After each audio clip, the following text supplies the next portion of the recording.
Good evening, everybody, and welcome to this formal meeting of the Children's Services Overview and Scrutiny Committee, held in parts by MS Teams and parts live in person. Please note that this meeting of Children's Services Overview and Scrutiny Committee is being live streamed and will be recorded by the Council to support the production of the minutes for the use of the democratic services. To ensure the meeting is managed effectively, please could everyone present follow these ground rules for speaking. Only speak when advised to by the Chair. Mute your microphone when you are not talking. If accessing via Teams only, please turn on your video function when invited to speak and state your name. Please use your microphone when speaking, and please mute or turn off your microphone when you are not talking. If you would like to speak on an item, please do so by using the raise your hand feature on the bar in the Teams window.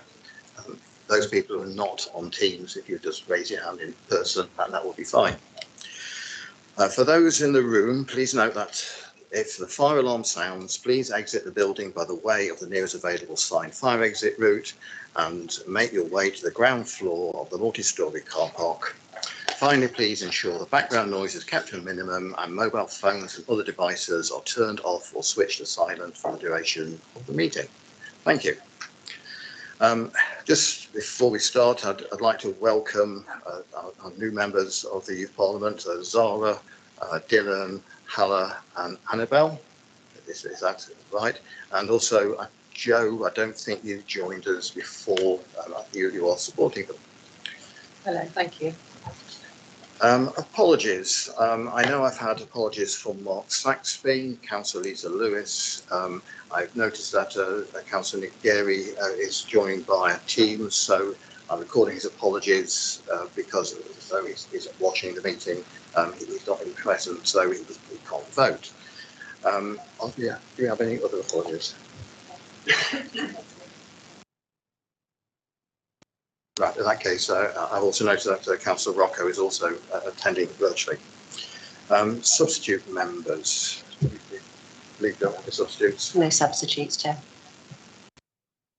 Declarations of interest. Do any councillors have any disclosable pecuniary interest or any local interest on any issues on the agenda, items on the agenda? No, doesn't look like so. So the minutes, I hope we've all had a chance to have a look at the minutes. Are we all happy with the minutes? Any issues, any points? Yeah, we're all happy. Yeah, okay. Action sheets. So again, have a look at the action sheet. There's a few items there which are still being worked on. Just a plea from Democratic Services for any officers who've got action on the action sheet, if you could respond to the emails to say that they've happened. There are a few things which I know have happened, but we haven't had an email to say that's happened. Any issues with the action sheet? Anybody? No, in that case, we shall move on. I don't believe there's any public issues. No public issues, Chair. Oh, sorry. Just Jane, sorry, I didn't spot you there.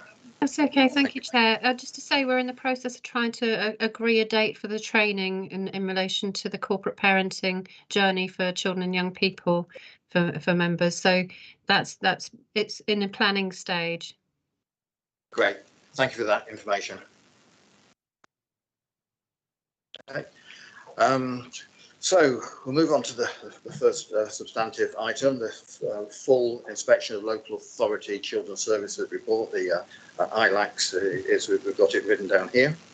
So this has been brought to the committee because we need to gain an overview of the development of the response to the BCP's recent full ILACs report. So I mean, ideally, we would actually start to scrutinise this today. However, the action plan wasn't signed off until I believe today. We're looking at this more as an overview of it. So I do want to see some input from this meeting. One thing that we need to decide is how we want to move forward on this. I'm very aware that our next scheduled meeting is for some time. It's nearly 3 months away. So one possible outcome of this will be that we look at doing an extra meeting which I will see if we've got appetite for that during this meeting, and if so, we'll talk about that at the end of the item. So I'd like to welcome Kathy, Director of Children's Services. It's the first time you've attended in person to the meeting. I know you've attended online before. To present the report, you're welcome. Thank you, Chair.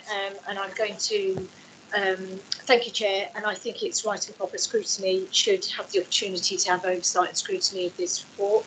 I think it's a very large item with many actions. It would be really helpful for us to have a session where we can look at the specific areas and priorities that you may wish to scrutinise, and I'm happy with my management team to support you in that and understanding what might be the priorities that you want to consider. The improvement plan is going to the newly created improvement board tomorrow, where it will get sign off, and I would be more than happy to share that overview of scrutiny for you to consider, because it gives a more detailed application of what are the issues and how we're going to manage those. I'm going to assume that you may or may not have, I'm going to assume that you've read the report, but what we've done is we do actually have a PowerPoint which sets out the issues and areas, which I think is probably an easier way for us to digest it. But also, I know the young people have been through the report and the PowerPoint, and I think it's of significant interest to them also in terms of, so it's good for their first meeting for this to be presented here. I'm going to ask Sarah Rempel to do the presentation, so it will be on screen, and I will run through it. What I would say to begin with is that we have a Ofsted rating of inadequate. I would say to you that I do not like to be called inadequate. I would not want my staff and teams to be called inadequate, and I wouldn't like the young people and the families that we serve to be called inadequate. So I do like to refer to the fact that we are moving from inadequate, which gives us a sense of direction, and also something that is more meaningful and tangible. So it's not about us as individuals, it is about us as services and what we can do to move forward, and use this as grit, because I know there was a lot of work for the staff and the teams and everybody involved to try and do their very best. And so therefore we use this as grit and we just continue moving forward. Through the presentation, you will actually see there are a number of things where we are doing really well, and there's a number of things where we absolutely need to improve, and we hold our hands up and we know that.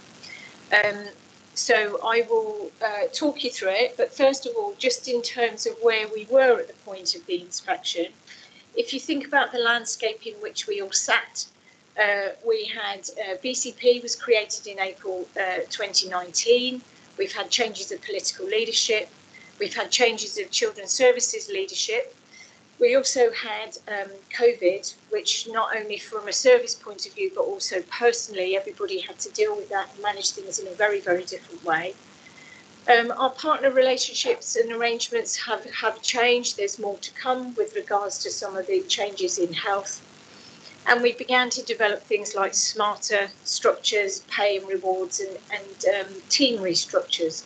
So that's quite a challenging landscape in which we existed when we were inspected.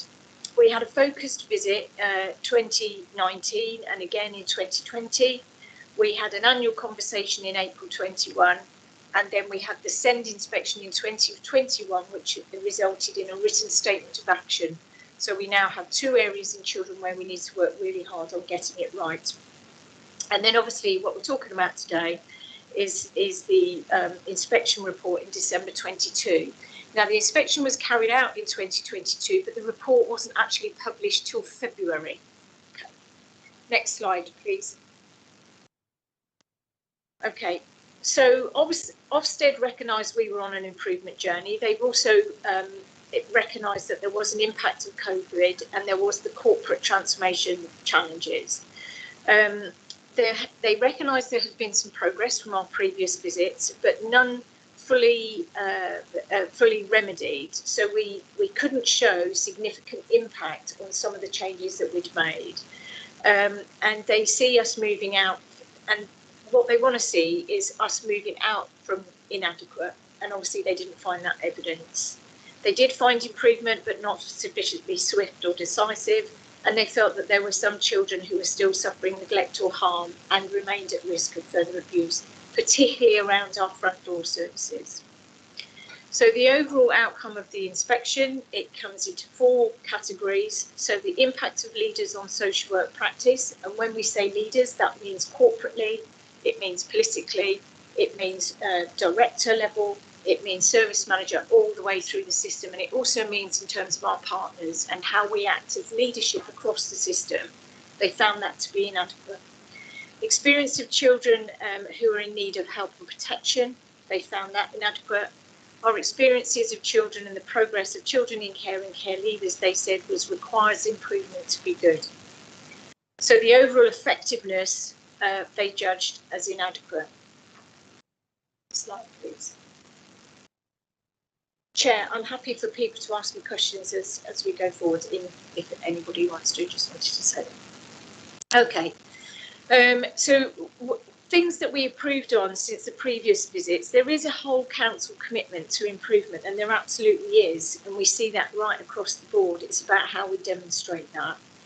We had to write a self-assessment for Ofsted, and they felt that our self-assessment was accurate, and we absolutely pointed to where we needed to improve. So we knew ourselves very well. We weren't trying to pretend we were better than we were. Obviously, we needed to recruit a permanent DCS and so obviously that has now happened. And we've begun to recruit more staff, especially from overseas in our areas where we've had particularly challenges around social work recruitment. And we've had 6 international social workers join us already, and we have a further 6, I think, coming in April.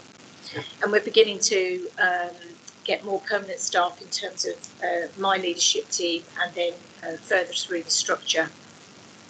They did find some really good work in specialist areas like adoption, in our children's disability team, Educare, and a number of others that they point out here. They felt that our Unite and Insight. It's just on the point of the recruitment. You talked about recruiting overseas staff. Yeah. So I guess the question for me here is, because they are from overseas, is that going to have an impact on their permanence? As in, they may decide they'll come just do 2 years and then go back to their home country, which then again puts us in a situation where there is that turnover. Yeah. And what one would hope is that they will stay for longer. We will have to support them. So if they wanted to have visas, long-term permanency, we would support them in that. They are people that have come to commit to us. We have agency workers currently who could leave in a week, and so the permanency of them is not good. So we offer the international social workers a permanent post, and so we start from the presumption they are going to be permanent, and we will support them in that. We have quite a lengthy introduction buddy scheme, and looking at how we're supporting them to integrate into not only just the work, but equally in terms of the environment, where they live, where you get a bus, all those things. So we do support them, and there's quite an extensive training package that supports them into that. Thank you, Chair. That is actually very reassuring. Thank you. Thank you. Jane, I believe you have a question. Yes, actually, Kathy, I had a question on the same subject, so I thought I'd interject here. I was wondering, we have a really diverse population in BCP, and I wondered actually whether the social workers from other countries might sometimes be quite helpful, because if they are, I don't know what nationalities they are, but sometimes with language difficulties and what have you, that might fit in really well. Could you expand on that, please? Yes, of course. So some of them are from Rwanda.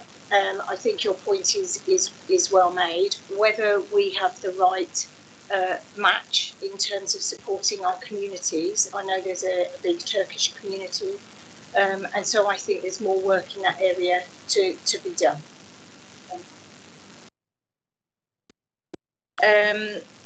So they recognise that we have Unite and Insight in terms of that for children.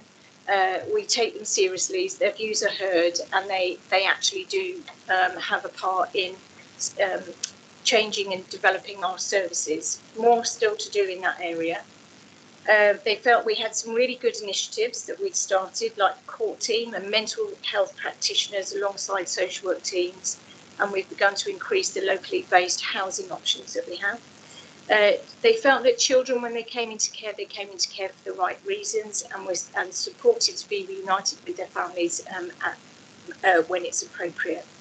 Permanence plans for children, they felt that we did that in a timely way, and children live happy and settled lives, and that we visit children frequently in line with their needs and visits and statutory obligations that we have to them, and that we met their physical and health needs.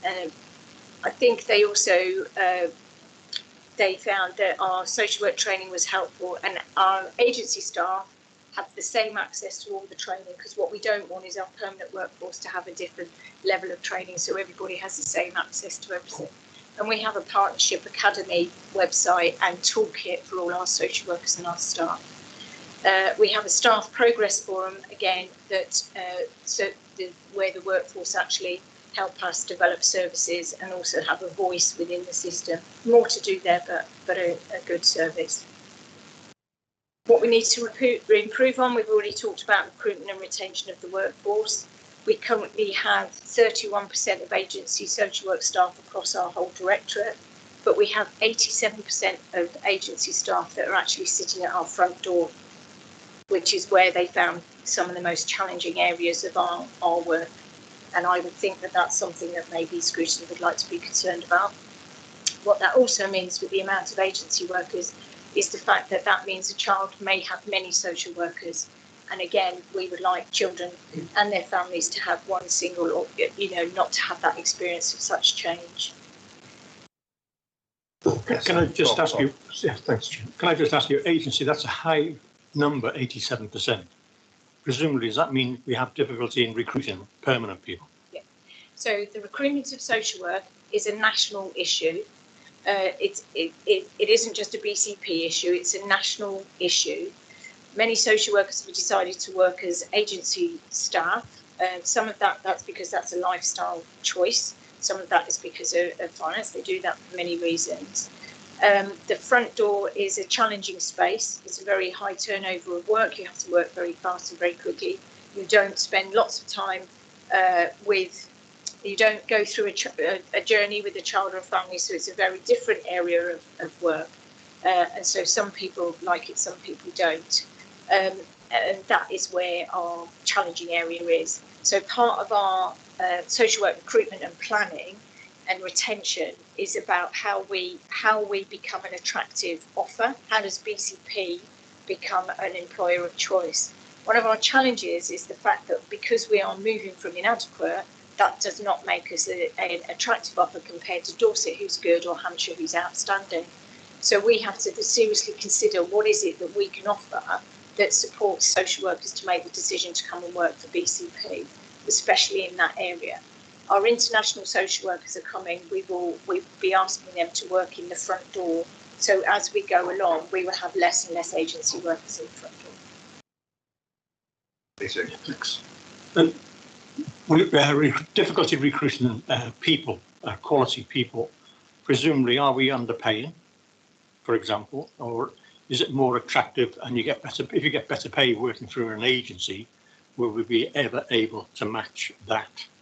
And second, I understand your point about you'd rather work for a good company than a bad company. I would. Yeah, yes, we all would, but at the same time, if you're being paid the same rate, sometimes it depends on the person, obviously. Yeah. So the question I'm asking really is, are we undervaluing, are we underpaying our people? So we've got a paper that we are pulling together that talks about stabilising our workforce.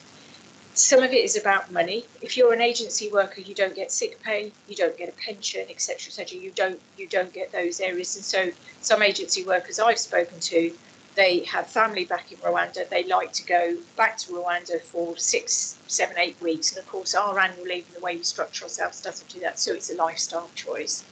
I think in terms of we have begun to do some work around comparing our offer, how much we pay, but not just pay, because it isn't always just about pay. It's about the support you get. it's also about those other value extras. So we might want to think about 9-day fortnight working. We might want to think about, what 2 professional development days that you can go and do that. Those kind of things that we can offer above a salary. So we begin to draw a package together that becomes attractive. Well, Yes, please do. a company I used to work for, we used to employ a factory I ran, a lot of Pakistani employees, and the way they worked, because obviously they wanted to go back to see their family, etc., is that for 12 months they wouldn't take a holiday, but then they'd combine their holidays in the following year. So instead of having 3 weeks, they'd have 6. Is that a feasibility for us? I think we need to be innovative and creative. I think if you look at European countries, some of them do 4-day weeks now, don't they? Because they compress the hours. We could look at some kind of shift working.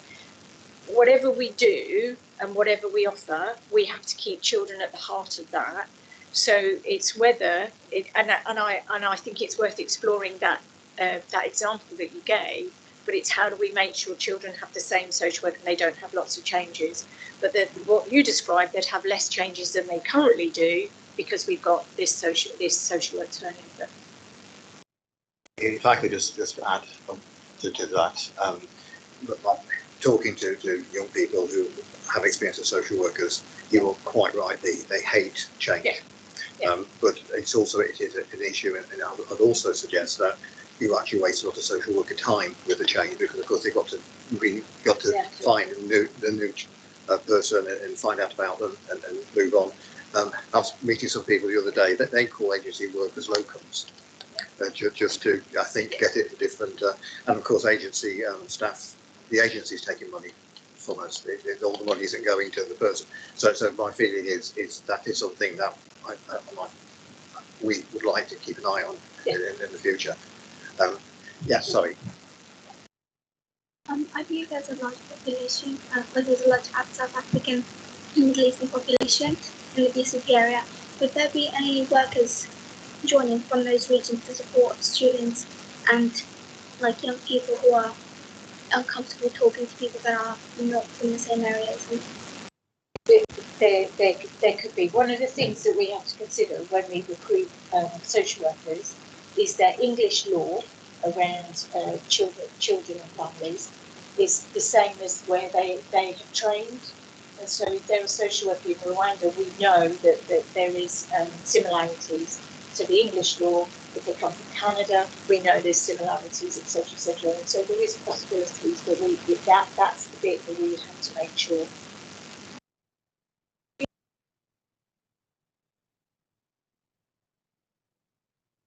Okay, I think we can let you go on there. That's fine. That's okay.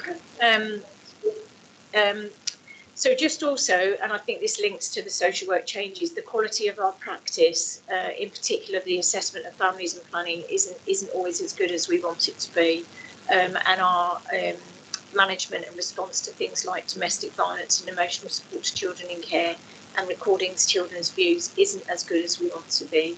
When we're moving from inadequate, what we tend to want to look for first is compliance. And then once you get compliance, you build on to the quality. We're beginning to set up quality assurance board. We're doing audits and things like that. So we will move into that arena. But at first, you want to make sure everybody's visited at the right time for the right reasons. Then you want to make sure what is it that social worker is doing to support that family, and then have they made a difference? And that's how we gradually move forward. They felt the timeliness of social work intervention and support, especially around unborn children and very young children at risk of harm, wasn't good.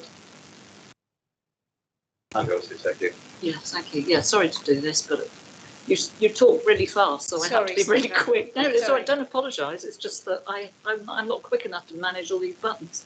What I was going to say is when you say timeliness, can you give me some idea of the timescales involved? So we should complete assessments in 45 days. We also should be, especially pre-birth unborn children, we should be assessing them sort of around 18, 20 weeks, not waiting for 30 weeks, so that we've got time to plan. if we need to go to court, we've made all those decisions and we actually have a good case.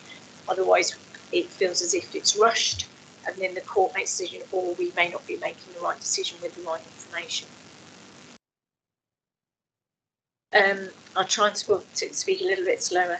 The standard of care provided to young people living in houses of multiple occupation, that's particularly around children, our care experienced young people.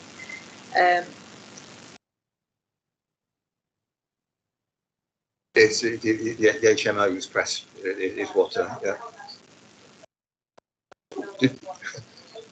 And all I said was that the Ofsted found the standard of care in our HMOs wasn't good and the quality enough. Because I brought up this issue before, and I'm quite confused because I was told that there seems to be a muddle as to what we're actually talking about when we're talking about HMOs or bedsits, because I was concerned that we had under 18s in HMOs, but was told that we don't.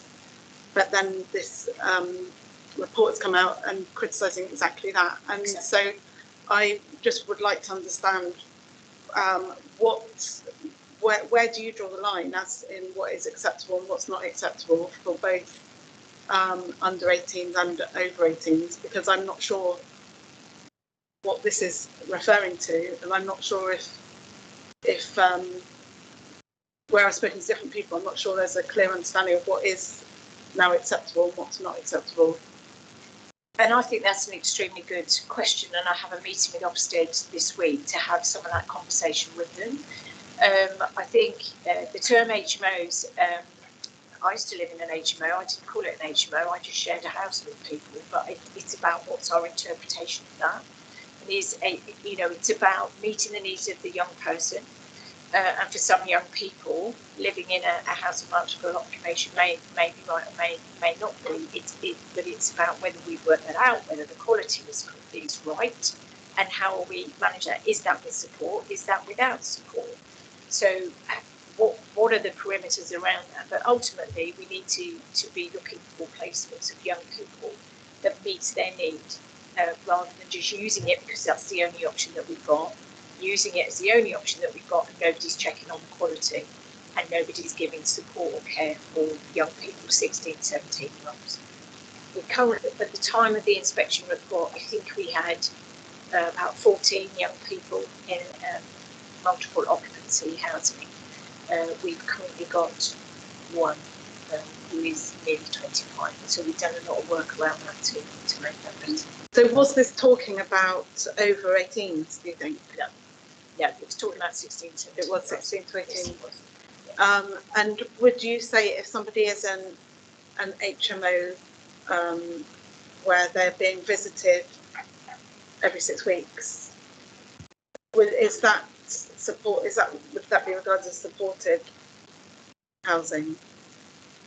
It would depend on the level of support. Then we would have a placement where we're providing care. More care, that falls into a different category. So there is some clear. So in some ways, it does boil down to the needs of the young person, and then the regulations around that. Okay, so is this going to be something that there's going to be a lot more information about Yes. as time goes on? Yeah. Okay. Absolutely. Thank you. Yeah. If I could just add to that before Sandra, I'm allowed to do this. It's because the HMO, I feel the HMO was one of those surprises, shall we say, that we don't like to see.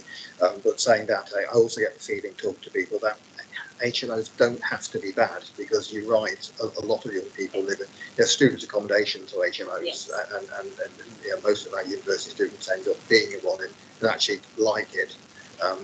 But it's doing it for the right reasons, isn't it? Not just because of the market-led, it's person-led. So that is another area that I do feel that we have an interest in because of the surprise. Sandra. I just wanted to say that I think the difference with the students living with their people on their course and young people moving into an HMO is that they might be living with people they don't know with all sorts of drug and alcohol problems often as well in the same house. Yeah, that's exactly what I'm thinking. It's an HMO because it works well. It's a choice rather than an HMO that is just because they put that. So, Sandra, I shall take your time, Sandra. Thank you, Chair. I was just going to say that because several of us here are members of the Corporate Parenting Board, and we know that the housing for care leavers is going to be a main topic for the board. So I don't want to duplicate the work, but I thought that perhaps the information from the Corporate Parenting Board and paper coming here to note might be actually helpful. I would agree that duplication work is never a good thing. I see. So, yeah, just press the button to talk. The camera goes to you when you press the button. So, Okay. and then when you finish, press the button again. Otherwise, nobody else can talk. Okay, back to communications. You were saying how you communicate with the children regularly when they're in the care home. If they are from Rwanda, I think it was you said, would there be any language barrier, or would they be trained in English? Because I know sometimes children struggle, especially if they're younger, to understand thick accents. So how would you address that issue? They all speak very good English. Yes, they do. It is their second language, but they do speak very good English.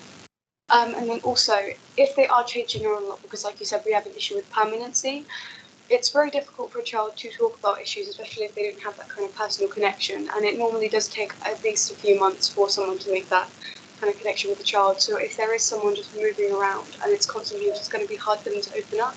So how were you going to personally deal with that issue? And I would absolutely agree with you, and that's why we need permanent social workers. And so we have a social worker that stays with a child in that family for a long period of time.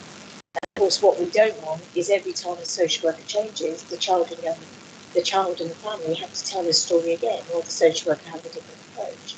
And it's not good for families. And so what I need to do with my team is to get permanent social workers in place, and permanent social workers that are going to stay for a long time. Now, we do have that in some other parts of the service. So children in care, we've probably got more of a stable workforce. It's it's for those families who are coming in through the front door right at the beginning of their journey. But equally, that's a very fraught, distressing time for families. And so we need to make sure we've got really permanent and good social workers in that area. Thank you. Again, as I've said slightly before, the quality assurance and the management oversight of the standard of social work practice needs to be progressed so that we actually demonstrate the work that we do, and it ensures that we're not delaying any services for children. There is a quality assurance board that has just been set up, as I said. Attainment and progress by the virtual school needs to improve, and care leavers' access to their health records also needed to improve, which has also been remedied by the care leavers' passport. Next slide, please. The next few slides go into quite a lot of detail, but what if you look at this slide, what it does is it gives you, on the right, that's areas for improvement, and on the left is on the left is areas for development, and on the right is areas where they recognised improvement. And it was just really to demonstrate there were some good, what I would call little gems within the work that we do. It's not all bad news, and we need to recognise there are some really good things to celebrate in BCP, as well as those things that we really, really need to improve on. Some of the things that are on the next few slides are repeated in terms of my summary at the other two slides, so I wasn't going to go through them all unless people want me to. If I could just sort of put one of the points with the questions, the points I've got here, because I think you might cover it by what you're going to say now, because there are some areas which I'll acknowledge as being good. And my thought is I put here what allowed this to happen. I don't really mean it like that, but I think you know what I mean. What was in place to enable these things to be good, and how can we transfer some of these things that were in place to allow these areas to be good into other areas? So I think there's an element of taking best practice, but I also wonder whether there were, the teams are working really hard. People did some really innovative and creative things. Our Edge of Care teams were pointed out to be really good. Adoption services, fostering. And so how do you transfer that? I think it's about working out what do we need to concentrate on, what's our most risky areas, and what our key priorities are. And maybe we didn't always concentrate on that. I think the improvement plan will absolutely demonstrate to you which of the areas where we absolutely need to concentrate on and what are our priorities within that. So I think from early help and safeguarding, we've already talked about assessment and timeliness. There's things about overall management, robust management of the work that needs to be done, delivering the right help at the right time, recruitment and retention of the workforce that we've talked about, and then looking at the improvement, when children have a consistent social worker, the right support is given. And so that was evidenced in some areas, they just couldn't find that consistently. And so it's actually using that as good practice to demonstrate that across the system. They felt that the complex safeguarding team, especially in service, was more effective. They felt that the children with disabilities team safeguarded well. So it's just there are some really good evidence of social work and some good work that we need to make sure we transfer, put through the lifeblood of the system, as it were. Next slide, please. Corporate parenting, obviously the overview of children's attainment, we talked about progress of them in schools, the standard of care, talked about that, sorry, I don't want to repeat myself. In terms of the things that were recognised were improvement, children were visited more frequency, I've already said adoption services, staying for those people in employment, education and training, they were supported effectively. So it's just going into more detail on these slides. Next slide, please.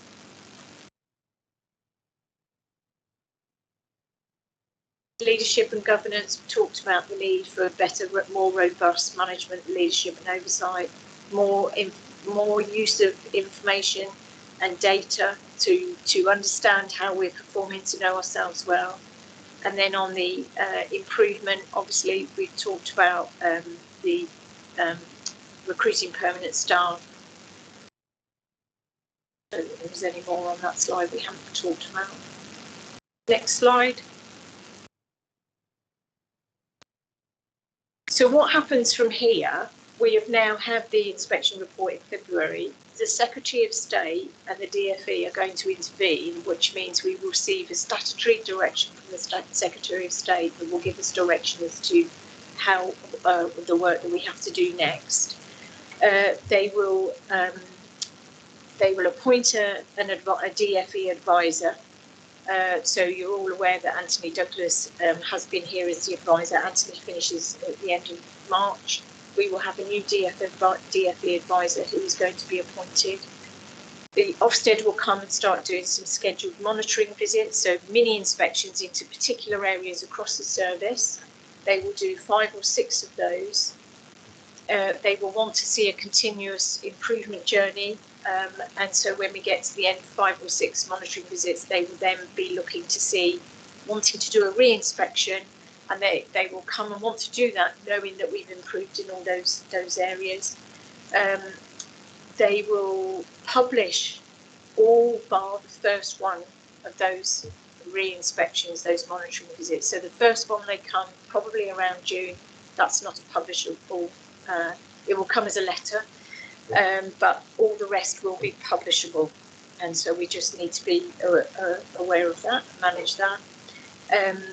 Can I just ask one thing about, because my feeling is that this committee will be interested in that, yes. And I'm wondering whether we can get sight of that with the committee below the line.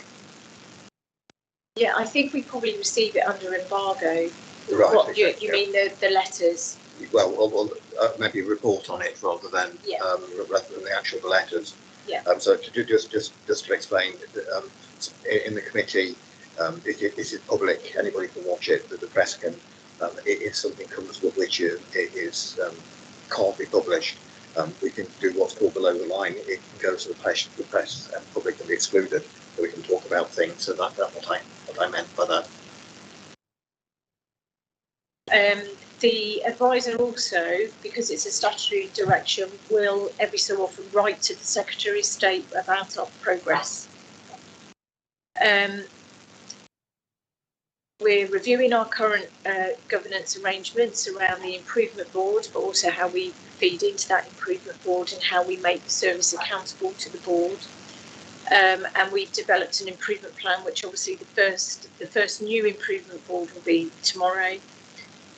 We're also going to be working with Hampshire County Council. Hampshire came in and did some mentoring for some of our senior managers. We're going to extend that support under the sector-led improvement partnership, and they're going to come in and do some particular pieces of work around our improvement plan and assist on our litmus test or testing about whether we've been improved and what in particular areas that we'd like them to assist us with. Okay. Thanks, Richard. Kathy, looking back, the inspection was made in December. You had the letter in February, but that was based on what they saw in December. And now in March. Do you think we've made some significant steps to improvement already since that December date? We've made some improvements, whether I'd be able to say they were significant. So if you think about pre-birth assessments, we've done a deep dive and audit around those cases, or cases. We've looked at the work that we do and how we do it. We've reissued and developed our toolbox training for social workers, which we will disseminate. We have also changed the assessment process and included a new assessment structure. And so there is work in progress. We didn't sit on our laurels. We weren't waiting for the statutory direction.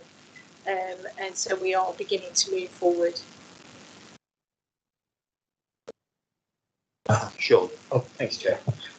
Just regarding on the section for areas of development, there was a comment here that I thought was interesting. Workloads are highly variable, load specialist teams and hiring core teams. Just wonder if you could take me through that, if that's okay. So if you look across the whole of the directorate, what we have is at the front door we might have cases of 45. So a social worker might have 45 cases, but somewhere in another part of the system, like children in care, we might only have caseloads of 14.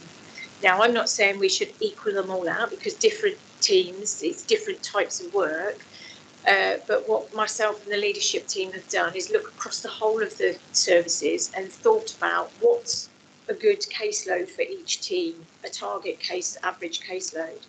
Now, in the best will in the world, we would probably want caseloads in most of the teams around 15.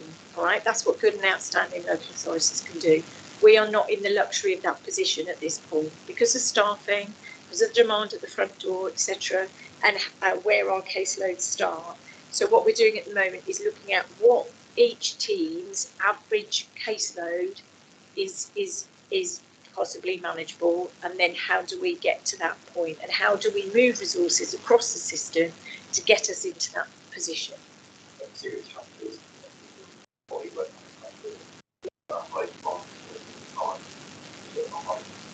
Exactly. Yeah. Yeah. And also what we have to be aware of is we don't want to upset one end of the service at the expense of another. You know, we have to manage it in a really balanced way, and we've done a lot of work around that, and we're moving in the right direction, definitely. Yeah. No. We could bring that piece of work back if you wish to see that. Yeah, I think it would be just going around. There's a couple of people that I think you just beat. Yeah. Bob.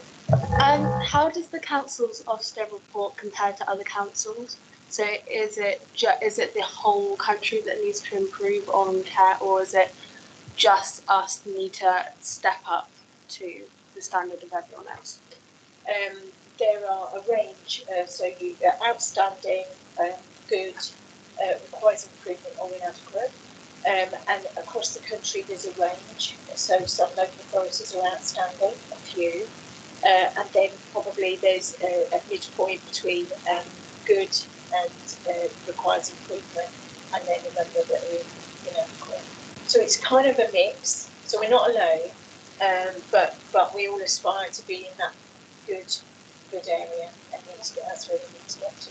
And what we can do is learn from those good and outstanding local authorities. So Hampshire that are coming in to help us, they're an outstanding local authority.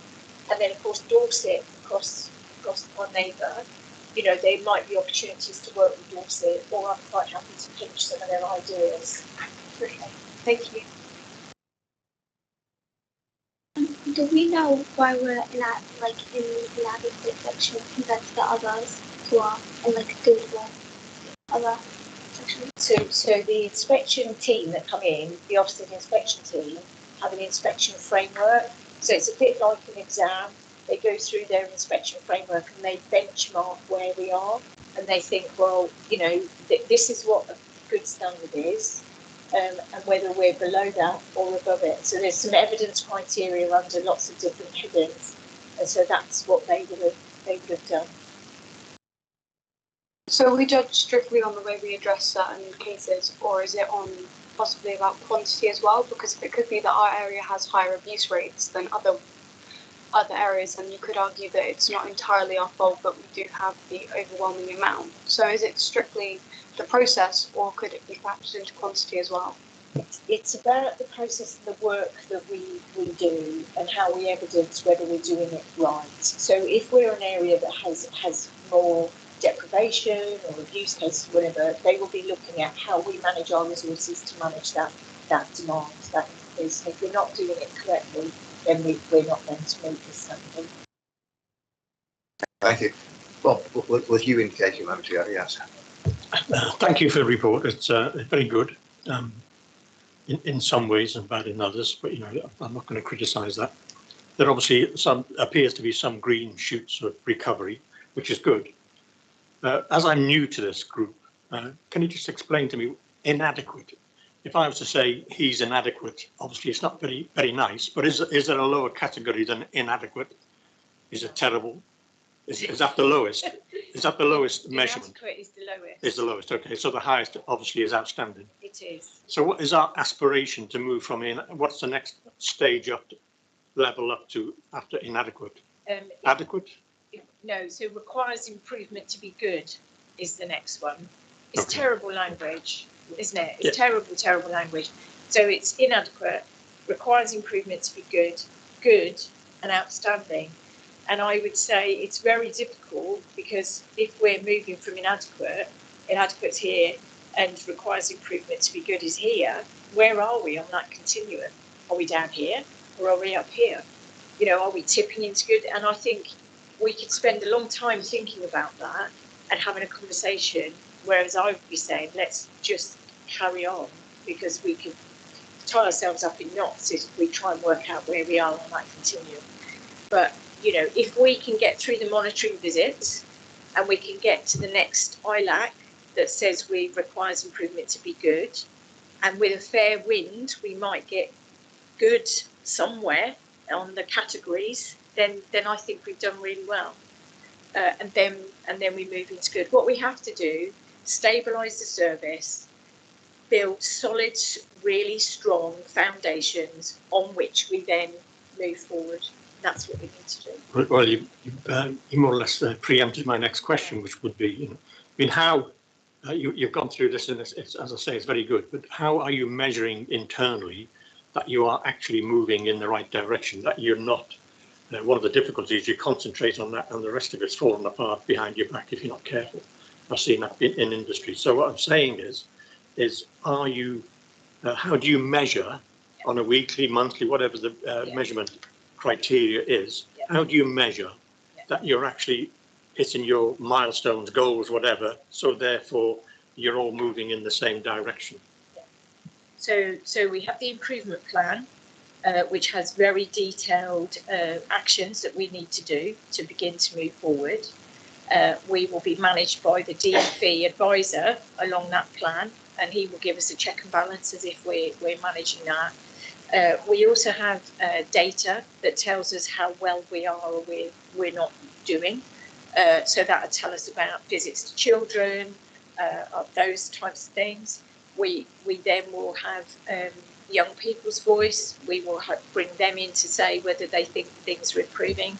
Staff surveys will begin to tell us whether we're improving. And so there are a number of ways that we can do that. Our Quality Assurance Board will look at audits. We'll start auditing files. Can we see the voice of the child in those files? Is there anything on the file? Is it a good assessment? Does it take into account the history of the child? So there's lots of checks and balances that we'll do along the way to assure ourselves of exactly that. And we probably need to be challenged by others, but maybe like Hampshire or whoever, to check that we're not getting over optimistic. Just one final question, please. That's a good point that you make about being optimistic, because we can all fool ourselves. Yeah. So my last question would be, and I'm afraid it's a bit of a fastball using a cricket analogy. I mean, when do you think? Because we have a new inspector. You say, is it March? Advisor. Yeah. When when are they taking their position up? Did you say? Yeah, probably mid-April. Mid-April. Okay. Yeah. So you have a new advisor in mid-April. Yeah. And although this sounds a poor question, but it's meant in honesty, what is your ambition in terms of when do you think you'll achieve, or we will achieve, an improving or whatever it is, the next grade up from inadequate? If we work to the plan and things, all things swim in the right way, we could do it at the end of the monitoring visits. What our issues are, this isn't just about children's services. This is also about our partners. This is also about our terms and conditions for our staff. This is also about the demand that comes in the front door. There's a whole range of things that can delay our work in moving forward. What we need to do is to be able to manage those things as they come up. Can I? Sorry, Chair. Yeah, I mean, just to sort of follow on with what Paul was saying, I think the question is sort of how long does it take? What would the ideal be? How long would it take to get from inadequate to required improvement to be good to obviously I don't know where we are going with this, outstanding, and because that's interesting. A point about this on here, you've got your duty is to move from inadequate. I would like to see your duty is to be good or outstanding. I think it's what I would like to see on the it's a timescale. I think what we're looking at here. It is a timescale thing. So the monitoring visit should take us about 18 months. And at that point, Ofsted will be thinking about whether they come back to do a full inspection. They will not want to come back and do a full inspection just to tell us we're inadequate again. But by the time we get to the end of that 18 months, we will have a really good knowledge of where we might be. And I guess moving from inadequate, I need some confidence that people know what good looks like. We're not in a position where people know what good looks like. We need to help everybody, and we need to understand that. So we need to build the firm foundations first. And the duty of optimism is to have an optimism as yourself, as a member of staff, and us as a group, an optimism for the children and families that we work with to move ourselves forward. Because it's very easy to get into this, we're inadequate. Well, actually, we're going to move from inadequate, we're going to move forward, and we have optimism in what we're doing. Sorry, Sandra, you've got Peter again. There was and could I just ask, I know it's a bit of a pain, could you turn off your microphone in between, because only one of the ones around the room, other than mine can work as well, but the other ones can't, if you see what I mean. I must apologise, I don't know your names yet. I keep coming and say you. Zara, okay, right, Zara. Apologies, Sandra, it just seems to be happening to you every time today. I was wondering if we could go back to reviews and surveys. Will they all just be strictly anonymous, and how will they be conducted? So we have whole staff surveys that go across the whole of the council. So, every single service the council provides, we have staff surveys. And then we also have surveys just for our children's services that we talk to staff through those. So with the staff, would they be saying what they think can improved, or is it how they would be improved? Because if the staff may have an opinion themselves, for instance, they see like in the children there's an obvious improvement, or they aren't responding well to them as a person, they may want to change, but then at the same time they may have the bias, or maybe they may feel like their superiors won't like if they have a negative review. So would that be why it may be anonymous, or will it all be strictly, oh, this is my name and my stance? So the surveys we do are about you as a member of staff who works in children's services. How do you find working in children's services? Are you given, the support you need, things like that. People can put the team they work in if they wish. They can do it anonymously. We like to pretty much have similar statements for them to respond to, so we can benchmark it from what did they say last year to what did they say this year. But there is always the ability to write free text, so we can have a mix of that. Andrea. No, thank you, Chair. Carrying on with the theme for staff, I can understand that they must have had a really rough time of it to date, and I just wondered how everyone's feeling now. Thank you. We did some staff presentations. So the presentation you've had is the same one as we gave to the staff. I think there were some people that were very disappointed with the outcome. I think there were people that were extremely upset. I think they felt quite rightly they'd worked extremely hard, but it didn't feel as though it had been recognised. But what I hope is, if the narrative is that we're moving forward, we use it as grip. We don't get caught up in it. There's a lot of good things there. There's the green shoots. We need to just keep ploughing on and moving forward and recognise the good things. And if we've done those good things, we can build on them. And if they've got the management and the council support in doing that, then I think there's a lot of people who are very happy to keep the journey going.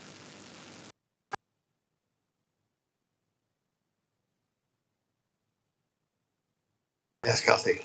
Chair, can I just say, I need to correct something that I said earlier about houses of multiple occupancy, and forgive me, week 8, I'm not always perfect in my knowledge. You're absolutely right. It was young people aged 18 plus in HMOs awaiting housing and bidding on opportunities, and there was a concern we haven't checked the standard of that, so I do apologise.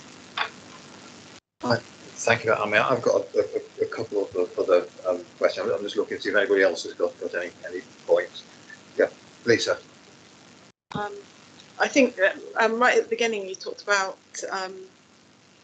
all leadership. This is about all leadership, and I'm assuming that includes like our role in scrutinising an overview of all of this that has been happening, and we've all been here for the last 3 years.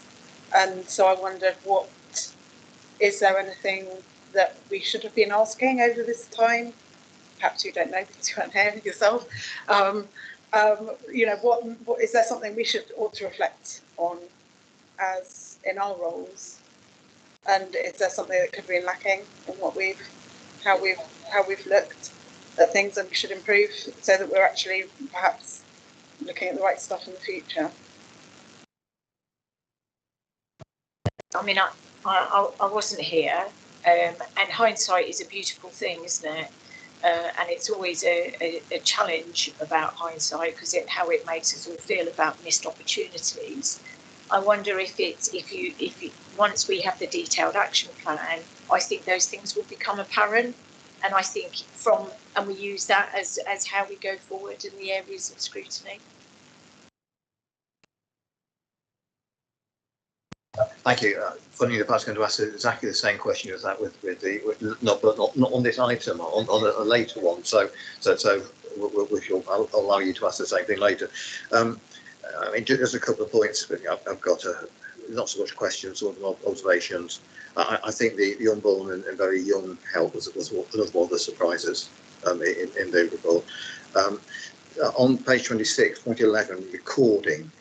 I wonder how much legacy of the incompatible systems was actually adding to that, and has that an issue, because I know it's been in front of us a number of times, and it keeps saying it's going to be sorted, but I was wondering whether that, and I was also interested in special guardianships and also kinship arrangements and the development of that. I don't know whether, and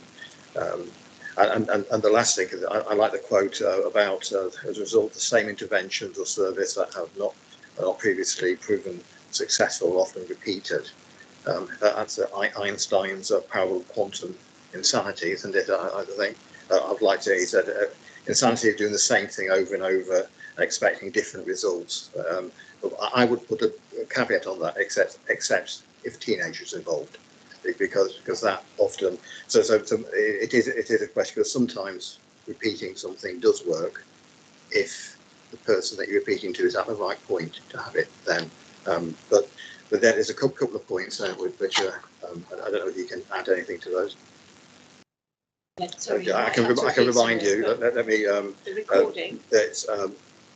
The recording. How much of legacy systems was the problem? I think was the and also the special guardianships and kinship arrangements. Yeah. So recording, I think, is two issues. It's one about people actually putting recordings on the system. Then it's about, do the recordings actually reflect the work that they've done? Do the recordings actually have the voice of the child within them and the lived experience of those children being demonstrated, and the work that we're doing relate to that? I think there has been issues about how easy it is to record. Do we remember to tick a particular box as it works? The information works through the system. So I think it's both. I think it's two things. With regards to special guardianship orders, we are an outlier to our statistical neighbours, and nationally we do not have enough permanency arrangements with special guardians. We have more long-term fostering, and so I know that's something that the corporate parenting team are beginning to look at. And again, you have to excuse me because I'm not sure the right names yet. Dylan, hello, Dylan. Thank you, Chair. I was just looking at the paragraph below. It talks about sexual exploitation here, and it says about specialist workers. Do we have like a lack of access to specialist workers in BCP, or is there a way that we could get more specialist workers in?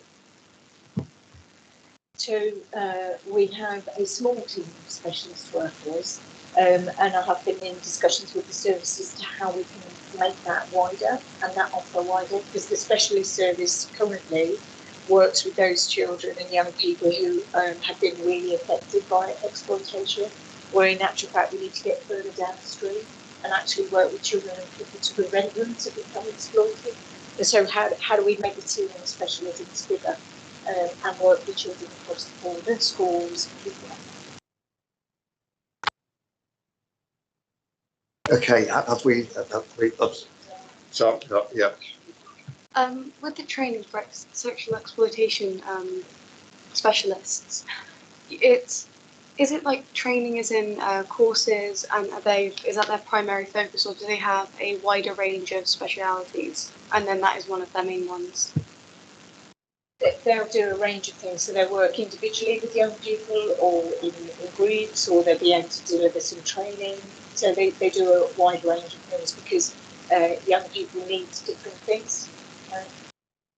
Then would it be possible if you could possibly give these courses to almost all of the workers so they could recognise and work with younger people?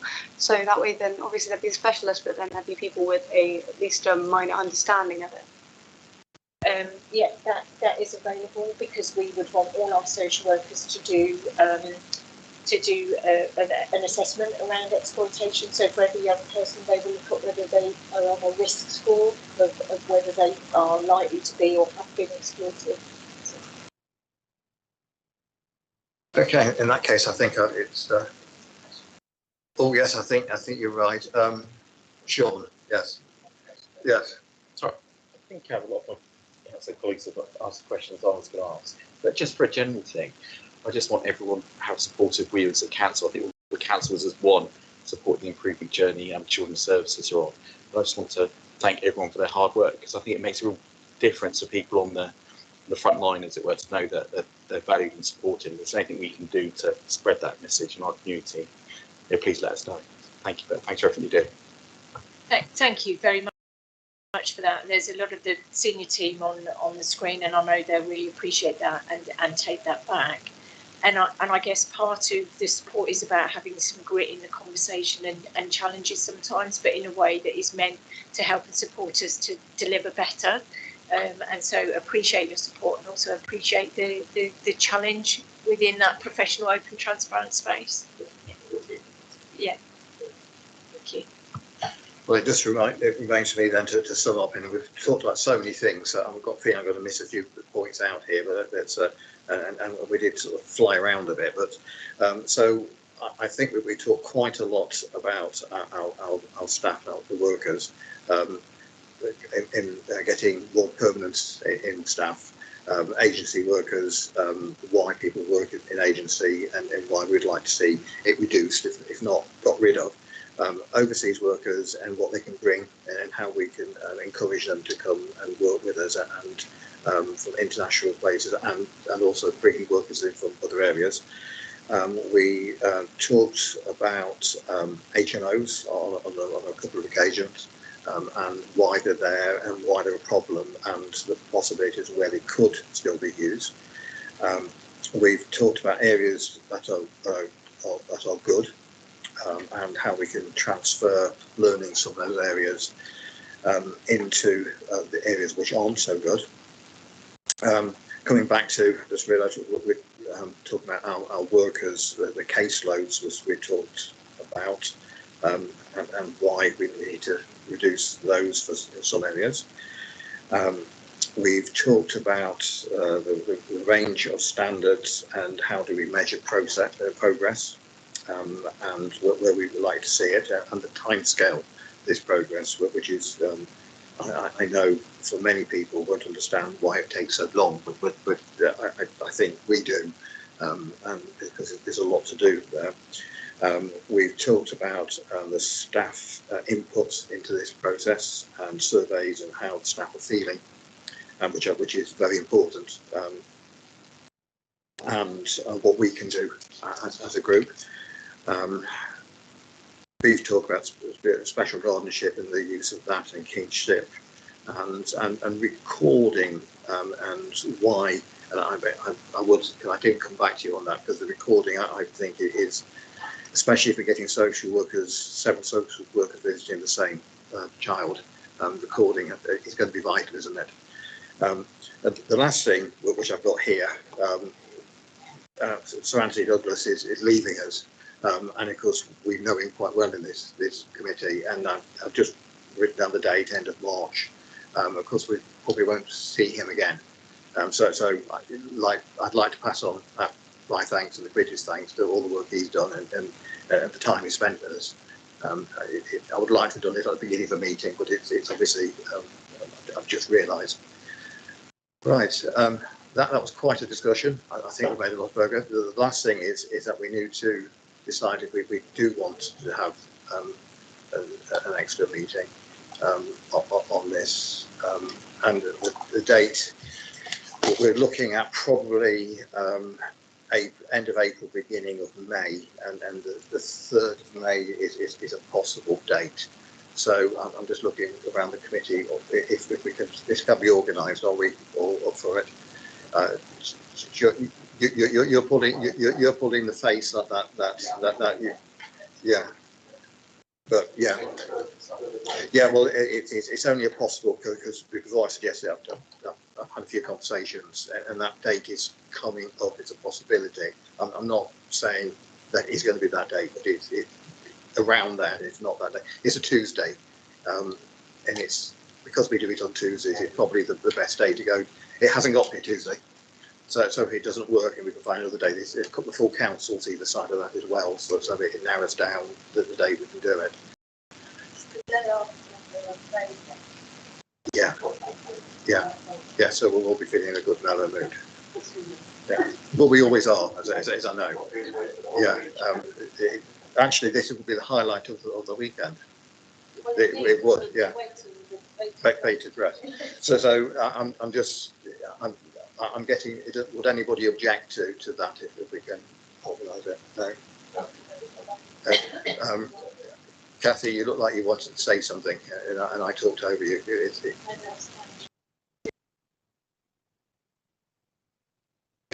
Yeah, I thought I saw him because he joined another meeting and then came and joined us, as it were. But yeah, so I know you're there somewhere, Anthony. Do you want to show yourself, Anthony, just so that we have some. Right, there you go. Yeah, thank you for your kind words, Richard, and good luck, everyone. Well, thank you, and good luck with your future work endeavours, and I hope you find a local authority with which you're easier to deal with than us. No, that's just not true, Richard. It's been the cross-party support for improvement work has been unparalleled, and long may it continue. Right, that is good to hear. In that case, we need to go on to item 7, which is the Youth Parliament, Members of Youth Parliament Annual Report.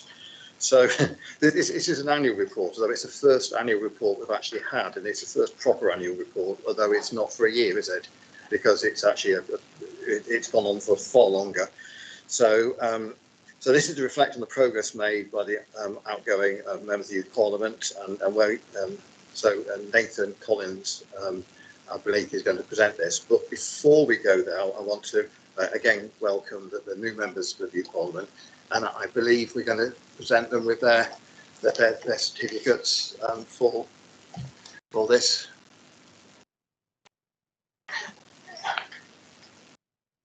Yeah. Shall we? It's Halla first.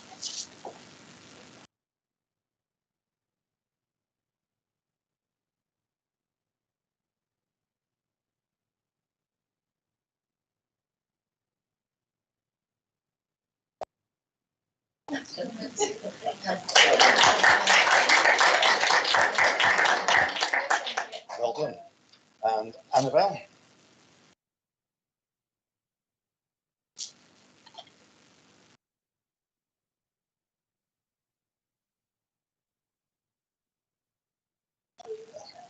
Well done. And then we have Zara.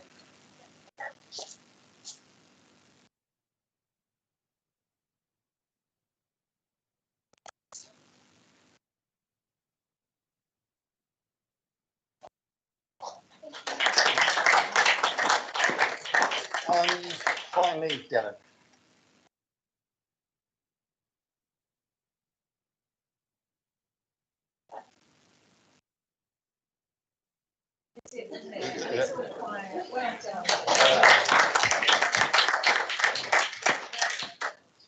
And I was also well done. I did get to see the debates and the presentations, and it was really interesting to watch. So just go back to my. So it's I think Nathan, are you?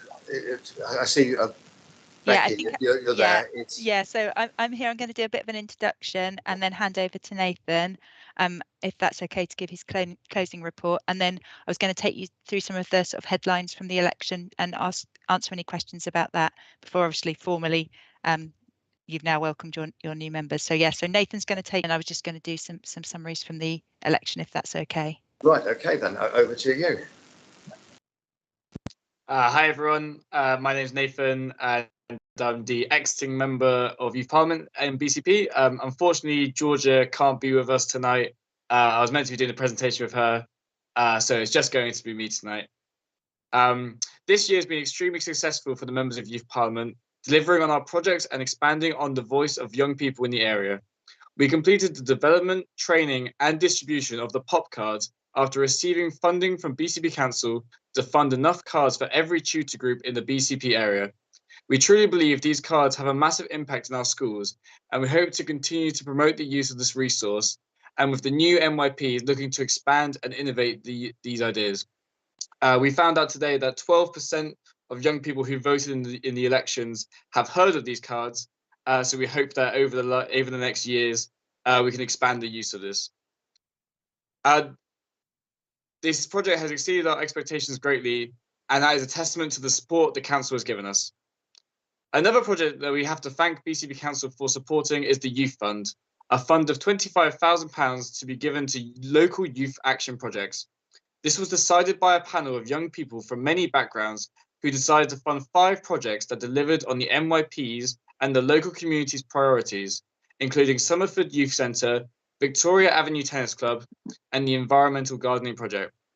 Over £100,000 worth of applications were received, so we look forward to continued support for our next members to support the community. We have also worked on our other priorities over the last year, running sessions based upon the issues on the environment, where we talked about the new transport plan for BCP, as well as homelessness, where we worked with Fraser Nicholson, the Homelessness Partnership Coordinator, to provide help for young people and to give voices to young people in the panel. We hope that we have built upon all of our successes from last year and created a meaningful impact. This is in addition to attending Children's Services Overview and Scrutiny, where we have given our views to represent young people in the area. I would also like to give personal thank you to Elaine Redding and Anthony Douglas for providing me the opportunity to be on the interview panel for both Director of Education and Director of Children's Services roles, where we were happy to employ Sarah Rempel and Kathy Hadley, who I hope will support our new members in their term. To Richard Burton, Mike White, Sandra Moore, Felicity Rice, Nicola Green, and to all the other councillors who have been supportive of Youth Parliament during our term, we would like to say a massive thank you for trusting young people to create meaningful projects and to have an impact in our local area. Most importantly, the biggest thank you goes to Rebecca McDade, or Becky, who has worked tirelessly to make sure that we have had all the opportunities possible and always been there for us when we have needed it. You are a true inspiration, and we wish you every success in the future and for our future MYPs. It has been a privilege to hold this position, and we hope to continue to have an impact in the future. Thank you very much. Thank you. Now, do you want some questions now, or do you want to have questions at the end? Yeah, some questions now would be great. Okay, well, I shall just kick off with one. I'm asking you what advice you could give to the new members of Youth Parliament, because I mean, you are probably one of the most experienced Youth Parliament members in the history of time. Not due to your choice, but therefore you are now the mentor for all Youth Parliament. So it's your chance to give some advice. Well, it was a little bit of a blessing in disguise, because we were able to carry out a lot of our projects which have been our most successful in our last year. So that's been really great. My one piece of advice would definitely be don't let anything hold you back in terms of your ideas. If you have a great idea which you think will be like really impactful, but you're worried about whether it will have support or funding or anything like that, always just try and make sure to give it a go, because I mean, we didn't think that something like the pop cards could receive so much support that it did, and you know, we've been able to like distribute that so widely, and you know, just being able to reach as many people as possible. So if you've got a crazy idea, it might be crazy, but might as well try it. We actually quite like crazy ideas. And the second part of the question is therefore, what advice could you give to members of the committee to make it better in the future, to aid the work of Youth Parliament? Be nice, be gentle. I would say try to continue to make things accessible to the young people. I mean, we had some members who were a bit older in our term, but potentially there could be some which they might need a little bit more help understanding some of the terms or the processes that occur in children's services. So give them some advice on that, and also be interested in the projects that we're doing, and find out what you can do to support would be great. Thank you. Looking around, has anybody else got any questions at this point? We'll have a chance again at the end, but just looking at my screen as well, just to see. Okay, in that case, Becky, I think it's over to you, isn't it? Yeah, I'm a bit sad that Nathan didn't give the advice that to always answer Becky's emails. I thought I trained him better, but never mind. I'll have to work on that one. So obviously the report that you had in front of you took you through the exiting report, and then goes on to sort of highlight the election process that we followed. So the promotion, the workshops, the hustings, and the voting process. And as usual, the hustings was one of the highlights, at which we got to meet all the candidates and hear their campaign points. Despite missing it being an occasion of in-person, actually the online format allowed us to record the event, and the footage was shared on the BCP social media platforms, which was a real benefit. To date, that has been viewed over 400 times, which I think is considerably more than several of the other committee meetings and things that were on there. I think it probably tops some of the overview and scrutiny's streaming sort of rates on the BCP YouTube channel. So that was great. That was able to get out there and get young people's messages to a wider audience. The report in front of you also draws attention to the successful collaboration with the Insight Policy and Performance team.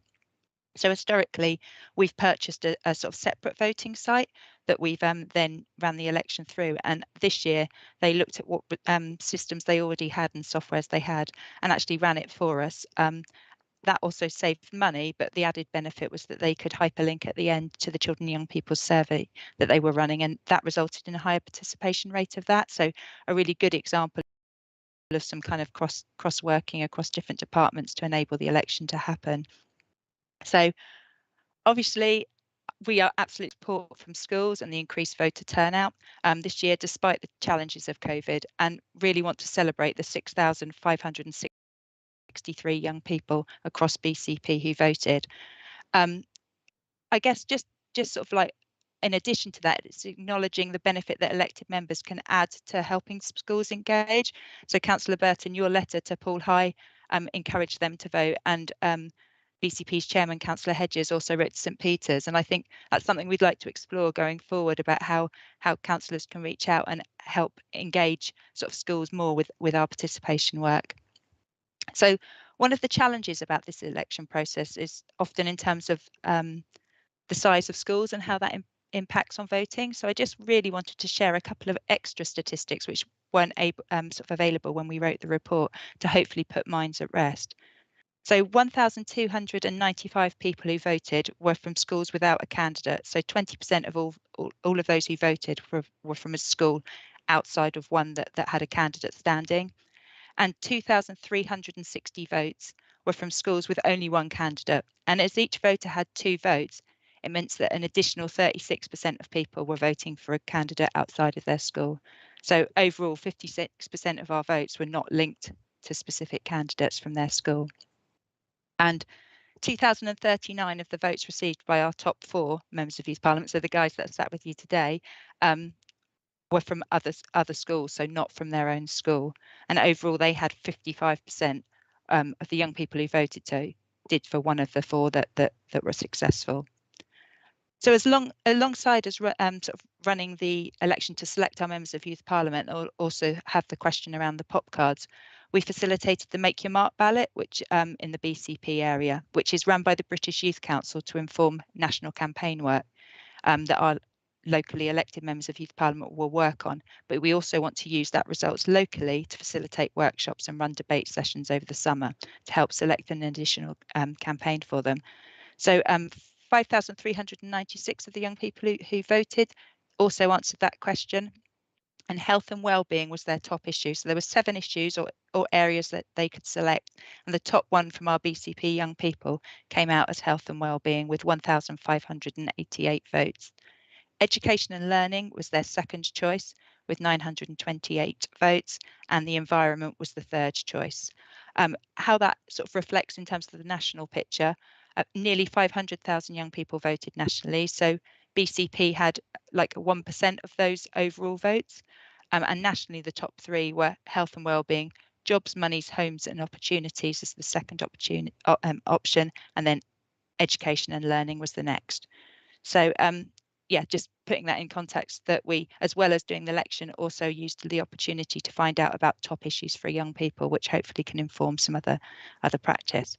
So yeah, you've obviously seen the stats in front of you in terms of the numbers of votes that our successful candidates had. Obviously, Zara coming in with over 1,000 votes, I think kind of topped, I think 23 of our elected members on the full council got less votes than Zara, just to put that out there for you. But just to pause now and ask any questions really about the election process. If not, you've already kind of formally welcomed the new members of Youth Parliament to your board as co-opted members from now on. Do any members here have any questions for Becky? Yeah, I would. But please, no, just like the job. Well, please say it, Eddie. So it'll save me a job. Well done and a good job and good candidates all round. Thank you. Yeah, I think we've had some fantastic candidates stand, and you know, obviously the great four in front of you who are very enthusiastic to get involved, which is brilliant to see. Yes, I thought you were going to say me yesterday. Yes, thank you, Chair. I think we also need to wish Nathan well as he moves on to the next stage. All the very best to him and for the great job that he has done. I just wanted a bit of clarification probably from Rebecca, or Becky, I should call you. Yeah, that's cool. It probably says Rebecca on the screen, but I'm happy. Becky. You said that the top priority was health and well-being. So just wanted to explore that a little bit more. When you say health, are you talking about mental or physical or both? So so this is around the British Youth Council's Make Your Mark ballot. So traditionally this would have kind of 10 issues on it and they'd be very specific. So it would have had sort of mental health in our schools or things like that. This year what they did is kind of had very broad topics, and because members of Youth Parliament are now in post for 2 years, so the ones that have been voted in are now in a 2-year term sort of going forward because of the kind of success from the pandemic, there will be a process of in their first year exploring what health and well-being means to young people in their local area. So nationally they will do some training which enables them to run some focus groups in the local area around what health and well-being means to them. So on the ballot they gave some examples of what might come under that, but it's now part of the first year to kind of identify which campaign sort of the focus of that campaign and what that means locally, and then that will form the debate that is, occurs in November in the House of Commons to kind of vote what then goes forward from that. So it's a slightly different change of process, and it rather than how it used to be done, the Make Your Mark ballot was taken from priorities from local members of Youth Parliament and then was voted on nationally. They've made it a lot more broad because they've got the 2 years to kind of drill down to those details. What we'd like to do locally as well, so obviously the candidates who are with you today are stood on certain campaign points, and they will, as a four over the next few months with me, kind of confirm what their campaigns are. But then aside from that, we'd like to in the summer kind of do a bit of a debate in the day where we have a workshop around health and well-being and explore what that might look like, one around education and learning and one around the third one, which was the environment, and kind of then have a bit of debate to select what the other priority is. So it's vaguer, so it's a really long answer, but to enable local determination in terms of what that looks like. Okay, thank you, Chair, and thank you, Becky. And I think it's really a case of we will watch this space to see when it's actually formed, the view as to how they see this going forward. So we'd actually welcome seeing what that view is. Thank you. Yeah, and I think when we come to the forward plan bit, I think historically there's usually been a 6-month or an annual update, as it became when Nathan was in for 2 years. But so actually that opportunity to come back and sort of feedback progress on what we've heard locally and where they're at with their campaigns. Yes, thank you very much for that. Sandra. Yeah. Yeah, thank you, Chair. Can I just say that looking forward to working with the new MYPs. During COVID, we all had to work via the Teams and the dreaded screen and all the rest of it. And it's so much better to have young people in the room. And I always think it's particularly helpful for us as councillors to hear the views of young people, and you are just so much better at asking relevant questions than we are, and we can learn quite a lot from you, I think. Exactly, sure. And can I thank also Becky for all the help and support that you've given to our MYPs. And I'm sorry that you can't be here, because Me too. Yes, I'm sure. I'm gutted. But really, thank you very much for everything that you do. Thanks. Could I also ask you to pass, we thank Nathan, and could you make sure that Sarah, Adea and Georgia have also had our thanks to echo, because I know they can't be here today, but they have been with us quite a lot over the last, and not a question of you, but just sort of just a point and a challenge for our new members of the Youth Parliament. Because you've been elected, you now have the right to come to here as co-opted members and give us your views and ask questions. And you've demonstrated, you've already started doing this, which is, I'm really pleased to see. Just as a bit of a challenge is to make sure that you look at the find views of other young people and share those as well. Even for those views that you don't agree with, because it's nice to hear what other people think as well. It's something you can do a lot easier than we can do, because you get to see a lot more young people than we do. So thank you very much. No other points at all? It's not quite so much to sum up, I don't think, for this particular item, because we've talked about the success, we've talked about the numbers, which are fantastic, the numbers of the voting and the number of schools involved. And the number of pupils, children, young people who voted when it wasn't just somebody from their school, which I'm really pleased to see. We've talked about the focus of the Youth Parliament. Yes. I'd really like to just thank my previous Youth Parliament members and Becky, because honestly, if it wasn't for them, we wouldn't have even had this opportunity. And let alone we get to see what we can achieve through this. And actually say a huge thank you, because I mean, Becky, she's been there through the whole thing. She's been messaging us, she's been getting us meetings, she's been doing everything she can to help. And then we've been seeing what all of the other Youth Parliament members have been doing. And I mean, even these pop cards, like, obviously students may not realise how much effort it takes to get these, but when you're actually in the position, you realise how hard it is. But the fact that they managed to achieve something like that is just absolutely incredible.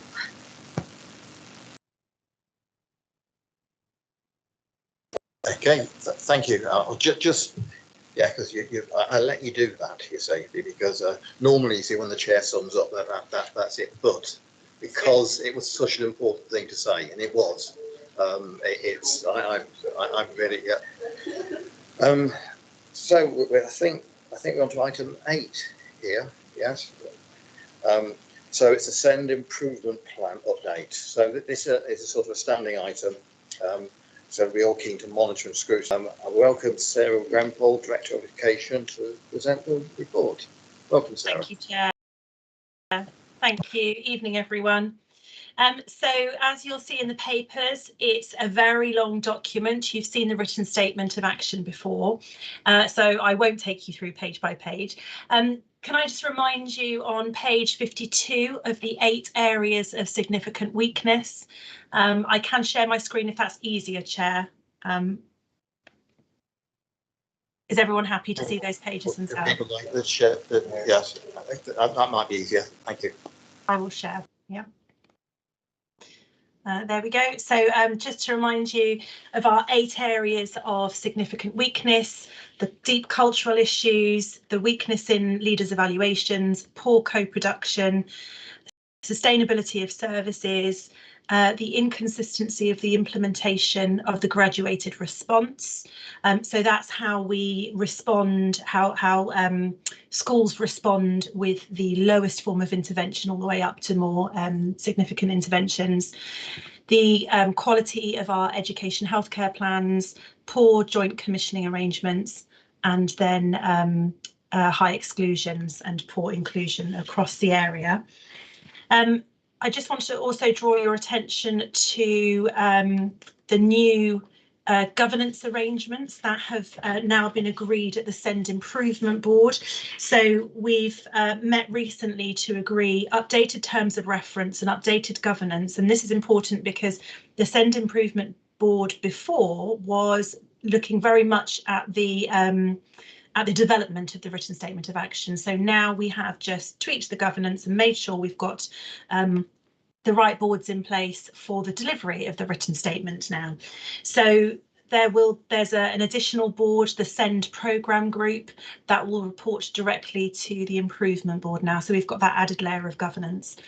So those 8 areas of significant weakness are now have now been put into 4 work streams. You can see them at the bottom of the screen: culture, co-production, joint strategic planning, and then quite a big work stream, identification, assessment and meeting needs. So that's all about the quality of the HCPs, graduated response, and looking at what we're doing with reducing exclusions. And then follows the actual action plan. So I won't take you through each page, but what we do on regular occasions, so every 4 weeks, the SEND programme group will meet and update our RAG ratings. This then informs our SEND Improvement Board every 6 weeks. So this is our first RAG rating. However, it's really important to note that this is a snapshot in time, and this was done I think 3 weeks ago, coming up to 4 weeks ago now, actually, because we're just about to do our highlight reports again. So this is already 4 weeks out of date. So there are some, so what we're looking for are the greens. And we've just adjusted our RAG rating from the one that we had before, just so we can really highlight those amber and reds that might be flagged up occasionally. So at the moment, most things are green. There are a few ambers, and where those are amber, it's the work stream leads have flagged them up, that then they are feeling that there could be some risk, and most of this is around concerns around capacity. So where there is an amber, there are then mitigations in place. So for example, let me find an amber for you. Let's have a look at this one. So this is an amber in place. That is around the delivery of the speech and language, the new balance system. So mitigations will be in place to make sure that we then get back onto green. So for example, and this isn't my work stream area, but for example, would be looking at putting more capacity into the work stream, or making sure we've got the right staff looking at the right work stream. So we don't have any reds, but there are a couple of ambers in there.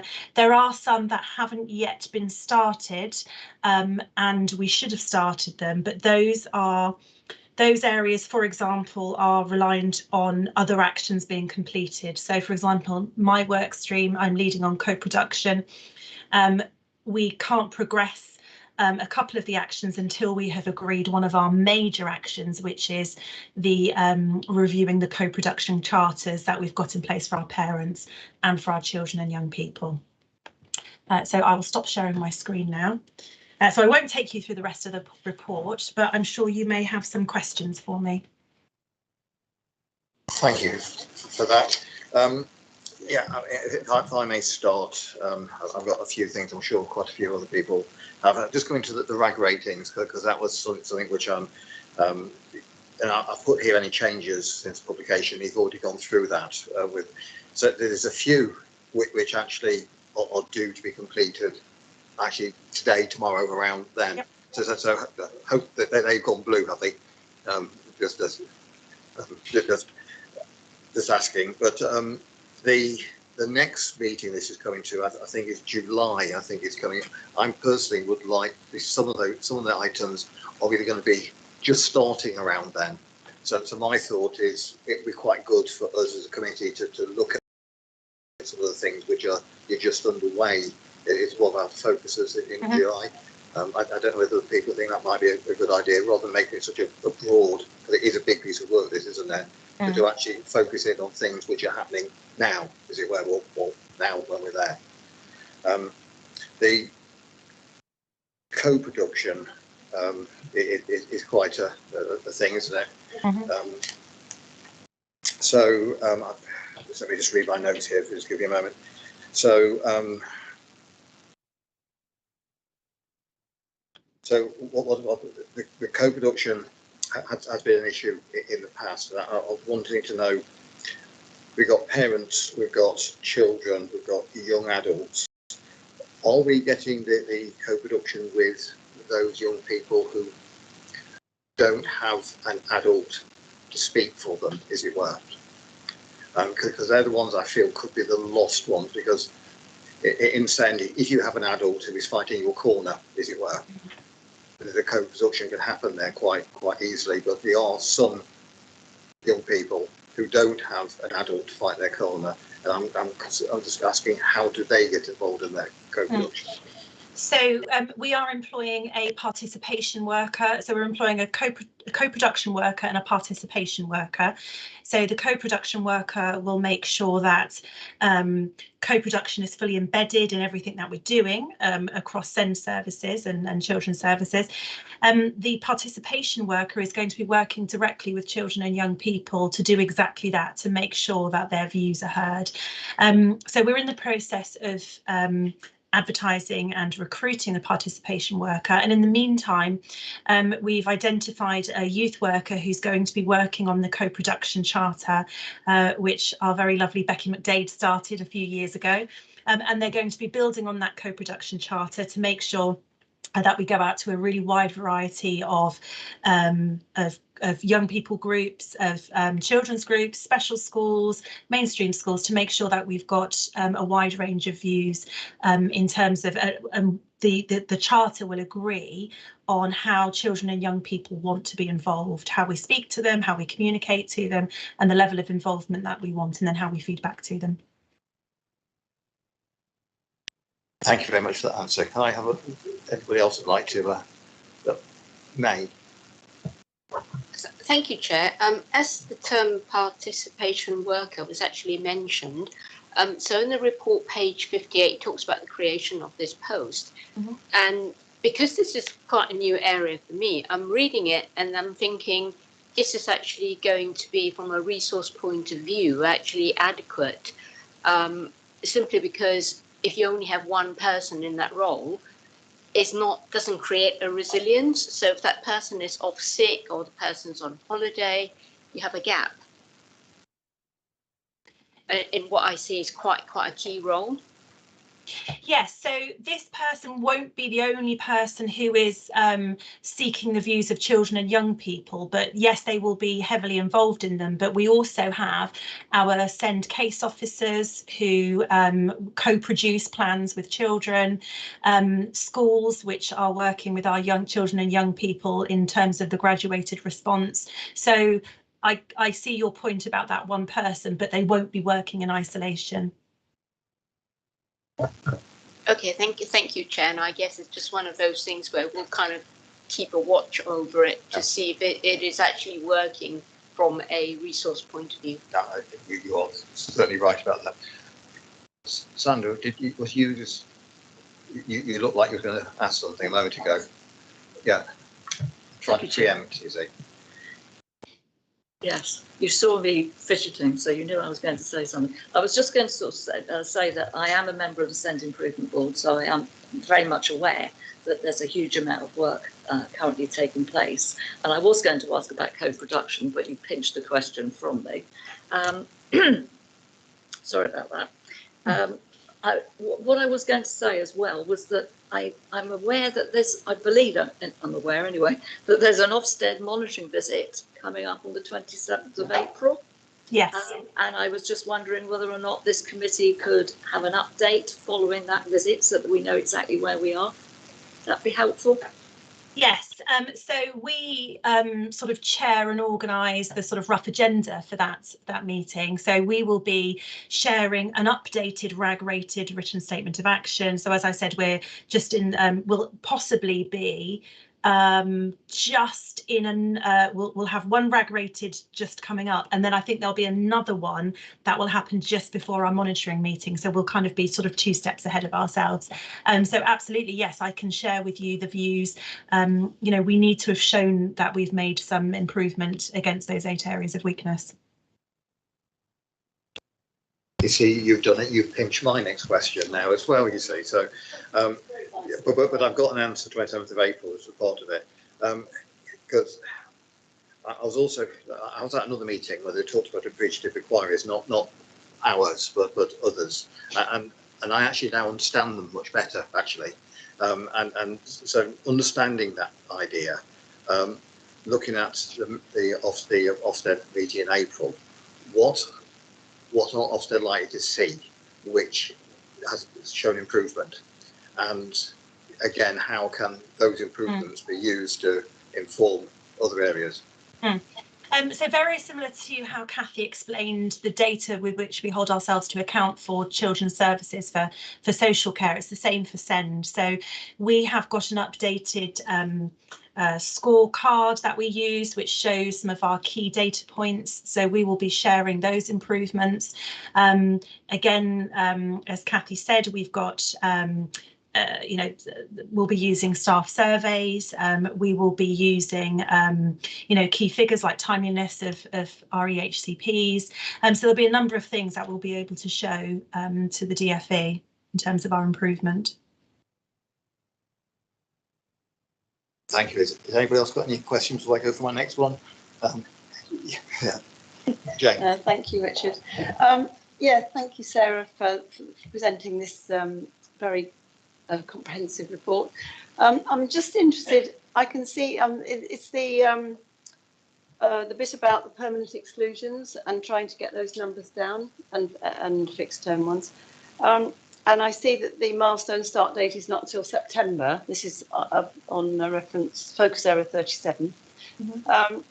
Is there any evidence that those numbers are stabilising at all or still going up? Because obviously it's you've got a few months to go before you're going to be starting that particular project. There are a few months to go before we start, particularly some of the actions. However, we are doing work already. So some of these actions will be fed into by previous actions. So, for example, one of the actions which is currently rated as amber in this report actually has now been rated green, because it's around the reviewing of our alternative provision policy, which has now been complete, and we are just about to go out to schools and share that. Now that will have an impact on exclusions, because it's around we're going to be introducing pre-exclusion conferencing, which is one of the recommendations from the appreciative inquiry. So any school who is wishing to look at commissioning alternative provision or asking for our support, they'll be needing to take part in a pre-exclusion conferencing. So some of the actions will have previous actions that feed into them. So it's not that we're waiting until September to start work on exclusions. And certainly I can bring some figures to the next ONS if you'd like, so we can see. Thank you, that'd be really helpful. Thank you, Sarah. Thank you, Chair. Thank you. I think some figures will be really useful. I'm going to bring that question that I said I was going to answer, that Lisa stole from me beforehand. Page 62, both organisations will be held to account by leaders as well as by our families and through robust scrutiny. So what I was saying is you need robust scrutiny to enable you to achieve what you want to achieve. How can we test the robustness of scrutiny? And how do you see, what can we do with scrutiny to make scrutiny better to help in this improvement? So, and I'm really keen to support you with that scrutiny. So, you know, we're asking about exclusion figures. So it would be, how can you evidence that? What's the impact? So those are that's the sort of scrutiny that I would invite, asking me to prove that, yes, I can say, well, the graduated response, the implementation of the graduated response is better in schools, but how can I prove that? So something tangible around those sorts of figures. Okay, thank you. Any else? Anybody else? Sandra. Yes, thank you, Chair. It's more of a question or a comment, really. I'm just wondering whether this committee could have some sort of overview of the financial situation surrounding special needs. I know the budget for the dedicated schools grant is set by the school forum, but just an idea of where we are and where we're going, and how it all fits together. I think the financial context would be really helpful. Thank you. Is that a possibility? I know we'll talk about big numbers here. Yes. So we are held to account for our high needs block expenditure, and that is something that the improvement board will be cited on. I think we agreed quarterly. Yeah. Getting a nod from. Yeah, so we can bring that here. So there was a report that went to the SEND improvement board, so we could bring that here, but we can bring that discussion here. That's no problem. Yeah, I think that'll be everybody else happy with that. Everybody else agree, yes. Okay, and any more questions? Just looking around, see if I missed anybody with the hands up here. No. No, in that case, thank you very much for that, Sarah. That's a good oversight of what's going on. So, summing up, co-production is something that we talked about quite a lot in different ways. I know it's something that we're interested in. We've talked about the Ofsted visit on the 27th of April and receiving feedback on that. We've talked about some permanent exclusion work that's going on to reduce it and the data involved in that. We've talked about the robustness of scrutiny and what we can do to help, and we've talked about budget figures. I don't think I've missed anything else there. No. So. Oh, Nicola, sorry, I did. Hello, Nicola. Welcome. Evening, Richard. Sorry, I don't want to jump the gun, so I'm asking just for your steer on this. The portfolio holder update that you and I had mentioned briefly does actually speak to the capital work around the SEND improvement work. So I'm just wondering whether it would be appropriate, while everybody's mind is still on SEND improvement, to do it now, or whether you prefer me to stick with the published agenda. Happy either way. No, I think that'd be a very good idea. I do like to mix it up a bit. It'll keep me shuffling pages to get them in the right order again later. So that will at least keep me entertained. So yes, please do. Thank you, Gemma. It's just a narrative update really for members, and it does speak to the area for improvement 8, which Sarah's gone through in the written statement, and it's really about that whole inclusion piece, which I think the scrutiny panel understand very well.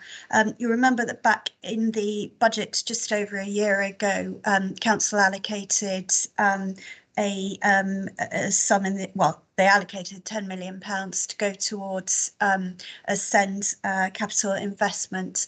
Now, there's been a whole host of reasons, not least the inspection itself, which has meant that that's not come forward in over the last financial year. But I just wanted to give members a bit of an update really about where we are with that.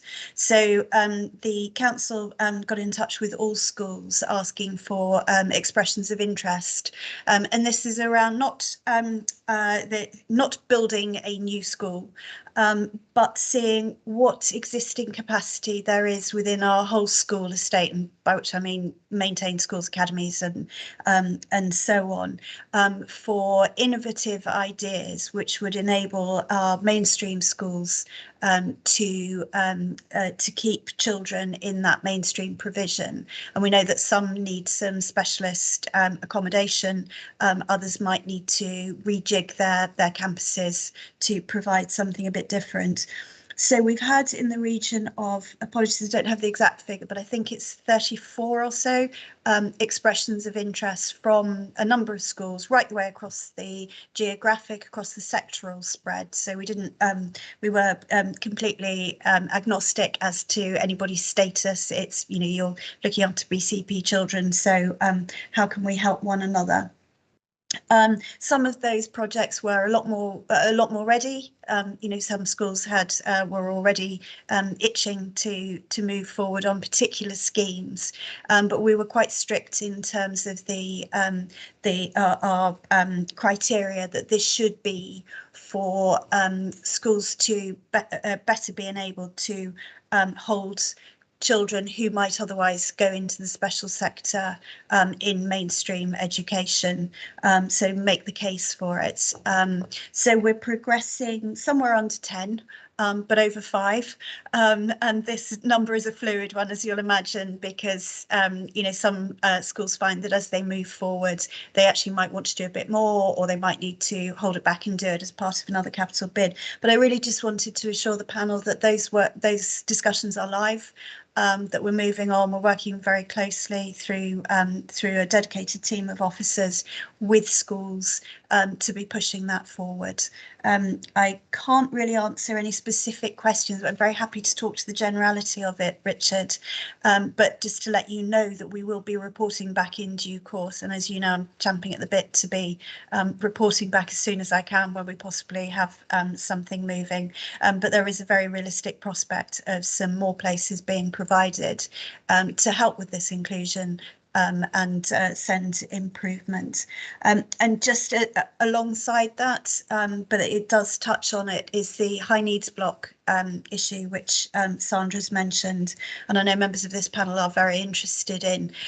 Could I just put in a request that you perhaps liaise with the chairman of the Overview and Scrutiny Board, because clearly there is a reporting structure within the medium-term financial plan monitoring statements that come out quarterly, and the main Overview and Scrutiny Board usually look at those. So I think certainly I would be very happy to go to whichever board decides that they'd like to look at it, and I would hope that officers will too, but I think probably it should sit with one board or another, and I think probably with the conversation that's been had around SEND tonight, it might be really appropriate perhaps for your board to do a bit of a deep dive into this.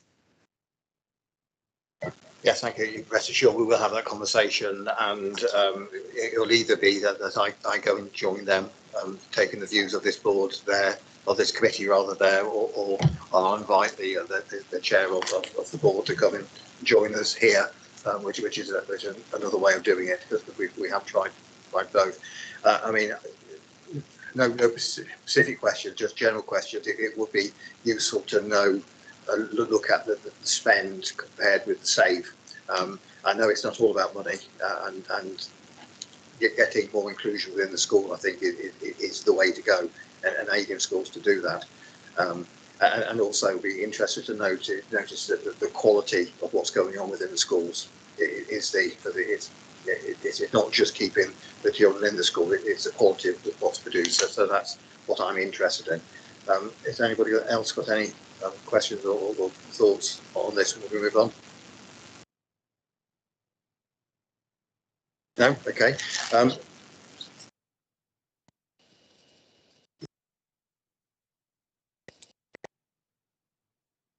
Okay. So I believe that the young people need to actually leave now. Is that correct? Yeah. Just it gets to 8 o'clock. Is that right?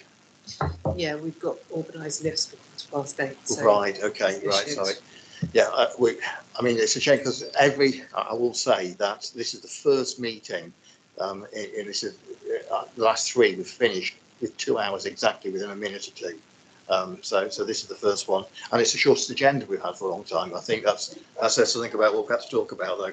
So what I'll tell you what I'll do, because it is 2 hours now, and I was wondering if we needed a pause. Shall we just take a 10-minute pause now to allow the young people to leave, and anybody who needs to go refresh their glasses or stretch their legs, and come back here at 10 past. Yeah, okay. Thank you.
Okay, thank you. Welcome back to this Children's Services Overview and Scrutiny Committee.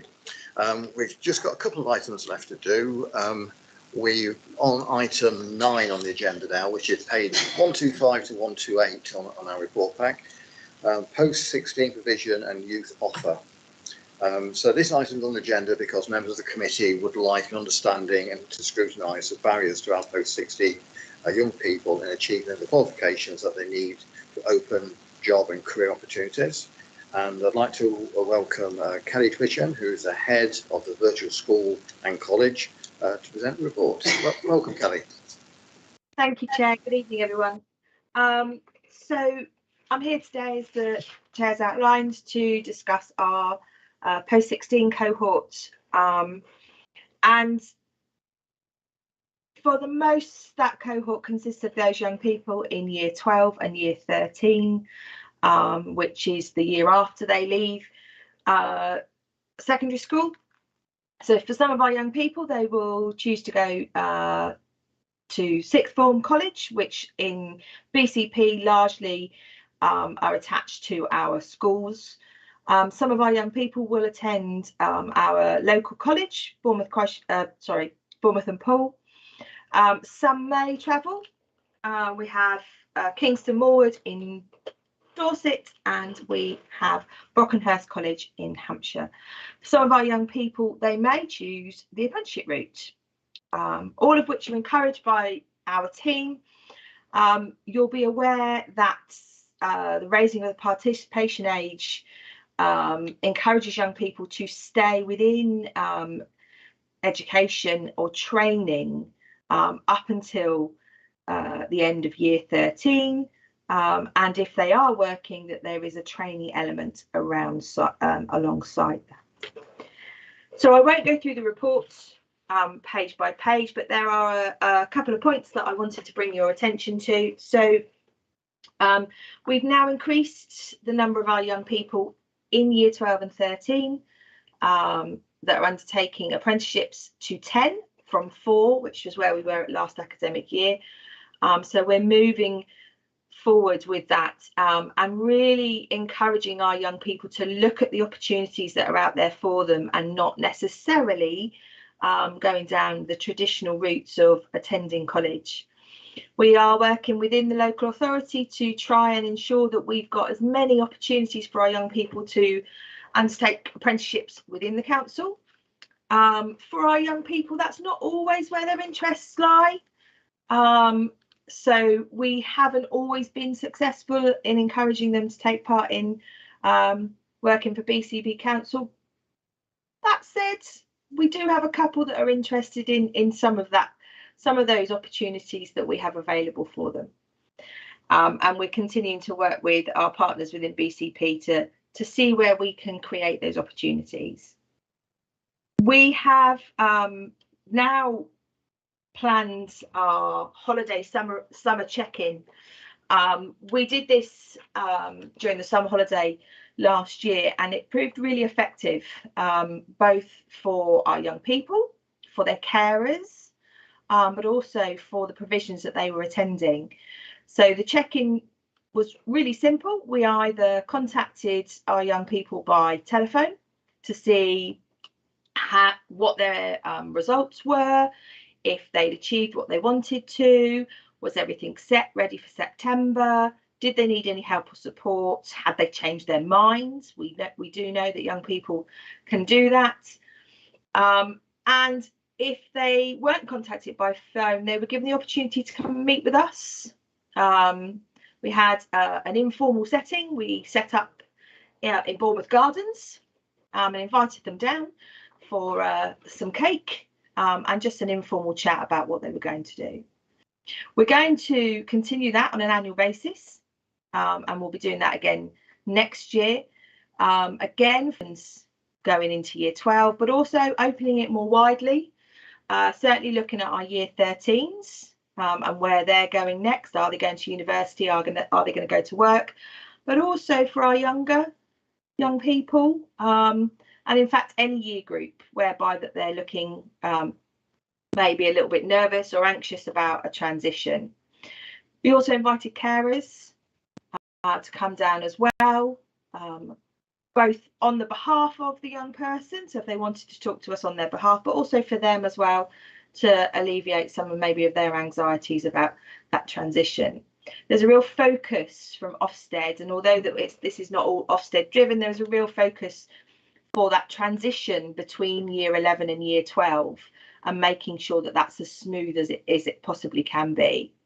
What's really also benefited us this year is having children's social workers being the same during that period of time whereby the young person takes their GCSE exams and then transitions into a post-16 provider. That's a real crucial time for our young people, and at that point they need as little change as possible and they need as much stability. So that's really worked well for us. We've also made sure that I now have the virtual school now have a dedicated post-16 team. We've been really fortunate to be able to increase our resource in that area. So we've now got dedicated members of the team that work with young people from year 12 right up to either 21 or 25, depending on their needs. So the way that we've broken it down is that we've got dedicated case officers for all of our young people in year 12 and year 13. We've got a dedicated officer for all those young people that are not in education, employment and training, so NEET in year 14. And then we've got another officer who is dedicated to work with all those EATs, all those in education, employment and training in year 14, and then going up to age 21 or 25. We have also begun working with Bournemouth and Poole College. Not as quickly as we'd have liked, admittedly. We are looking to create a course that really does allow those young people that are not quite ready for a course or for an apprenticeship and need that little bit extra time and support in order for them to be ready, in order for them to achieve moving forward in their careers. The college have continued to work with us and continue to do so, and we are looking to have a course set up for September 2022. We did have some young people who were ready to start the course at the beginning of this year, and because Bournemouth and Poole College weren't quite at a point where they could support us in that, we created a bespoke course using the Bournemouth Churches Housing Association, which we've had some really good results and fantastic engagement from our young people. As a result, one of our young ladies has gone on to continue her learning in beauty, and she's looking now towards getting an apprenticeship in that area.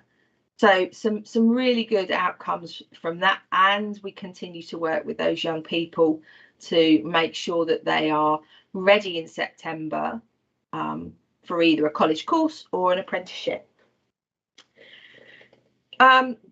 Lastly, just drawing your attention to the education panel. So each week I chair an education panel whereby the virtual school team and the social worker or personal advisor attends. We talk about young people who are NEET, ranging from across the board, so ranging from year 12 right up to, as I say, some of those young people that go up to 21 or 25.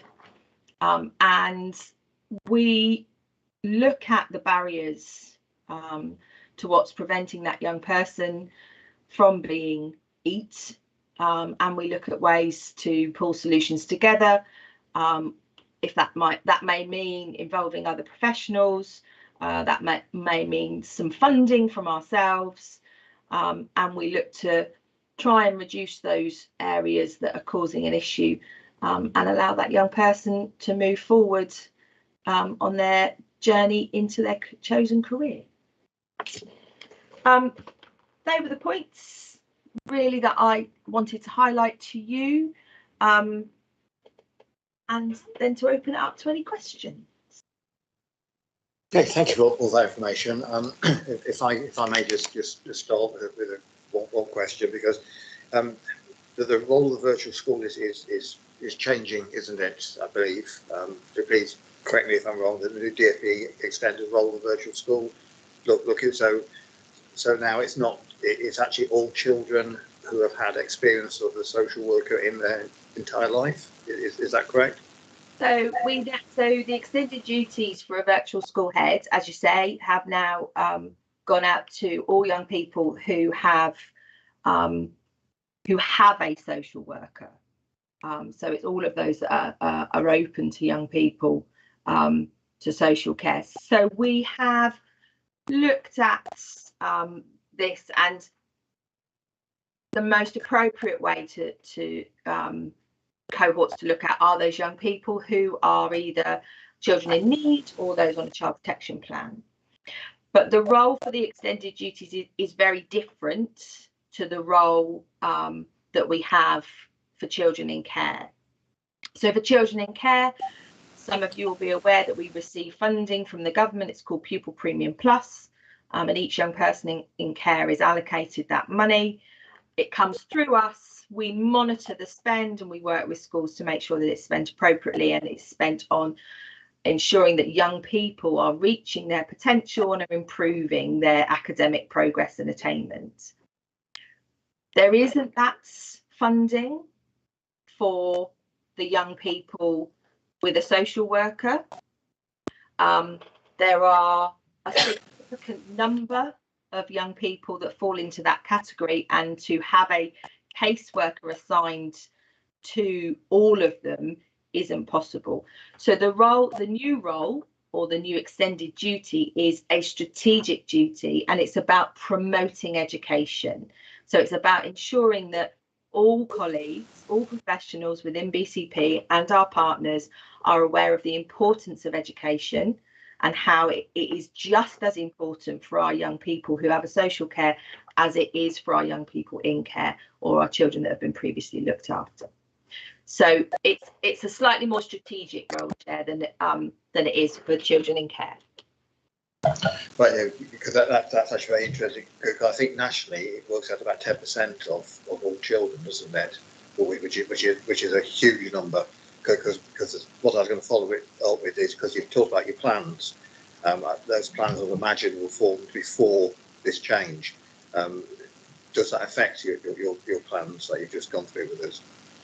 No, so the post-16 cohort, and mainly the course that we're looking to provide in order to ensure that our young people are able to access apprenticeships, was where the committee were initially really interested in. We're very much starting with a pilot. We're very much starting small with our children in care, but we have all said, the college included, that we really would see this as something that we would open up to far more young people, and certainly those young people who have a social worker would fall into that category and would really benefit from this additional support. Not all of them, because our young people, just like all cohorts of young people, go on and succeed and do really well. But there's also cohorts within that cohort, there are groups of young people who need that additional support. So no, we would look to open it up, and we'd have to look as to where we could get the funding from. Any other members of the committee got some? Lisa. Hi, thank you. I was, I think I had put this onto the forward plan maybe a couple of years ago, because but it's slightly different focus to what I've been really interested in, which is a scenario I keep coming across, which is both children who are or have been in care, but other children as well, who have not got their GCSE minimum requirement, and this may be a year or two ago, or it might even be like 5 years, it might be 21 or something. And then, so say today a young person looks and sees something they're really interested in, but they haven't got that GCSE or equivalent.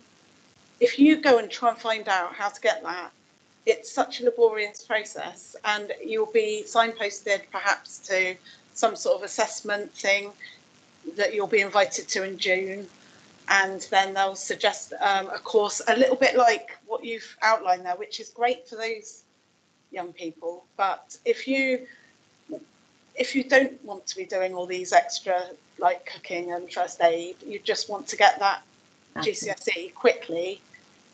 I've searched for ages for young people who are actually in work and are quite capable and are writing and doing maths all the time, so probably could just go and do this thing somewhere.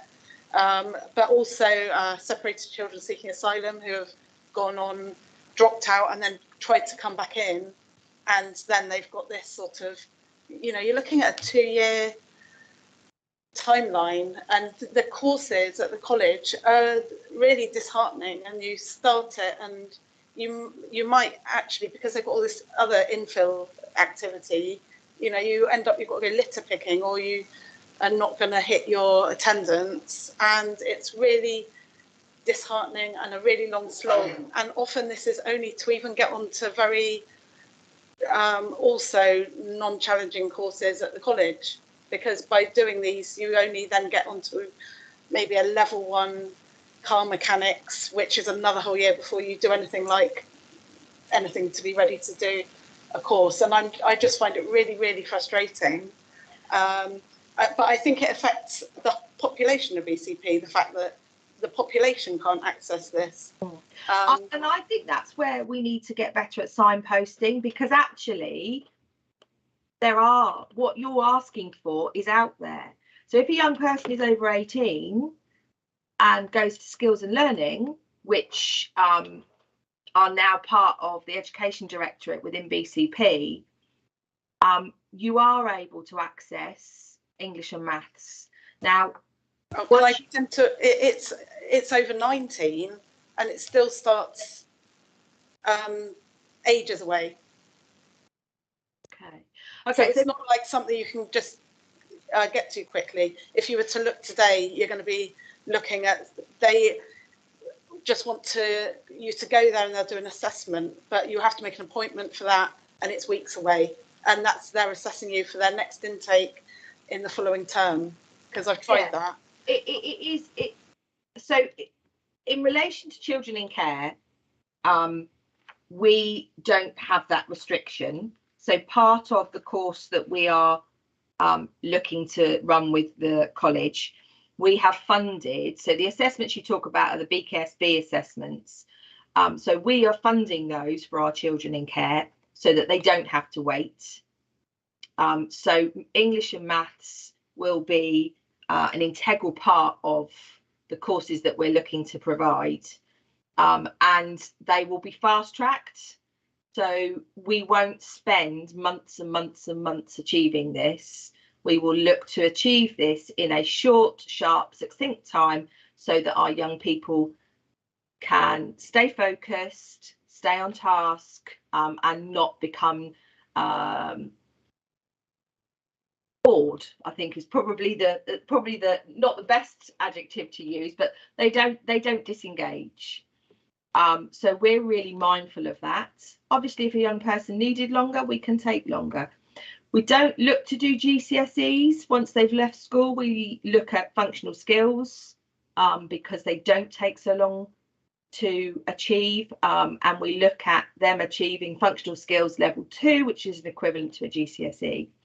All I can do in regards to looking at all of our young people and the skills and learning is to go back to the skills and learning service manager and ask her about how we could look at, but she will look at term on term. Yes, she will have to. She won't be. It isn't, as far as I'm aware, something that she can do at the drop of a hat. There has to be an intake, and my understanding is that's about 3 times a year.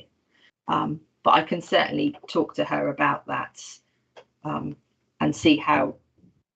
But that for children in care, that isn't wouldn't be an issue in regards to the course that we're offering. Okay, yeah, it does. Thank you. Yeah, with that, Lisa. Yeah, I like the board. I think board works. Yeah, but barriers to stretch and challenge, I suppose, would be the way we'll put it. Board, I think it really is succinct. Sure. Oh, sorry, Kay. Have you got enough? This is, I mean, the scheme that you're operating is fantastic. It gives the young people many opportunities. But have you got enough partners to work with in regard to apprenticeships? So I know some of them haven't got, you know, entrance criteria. So have you got enough partners to work with? Is there anything we can do to help with that? We are working very much with the Dorset Chamber. So in terms of providers, in terms of employers, we have quite a good relationship with the local businesses. Where we do struggle, and I have one young lady at the moment who's really struggling, is finding a college or an education provider to accredit the apprenticeship. So that is our sticking point at the moment. But we are more than would love to talk to any business that is looking for an apprentice, and we could certainly look to utilise any offers that we get, and would love to have them.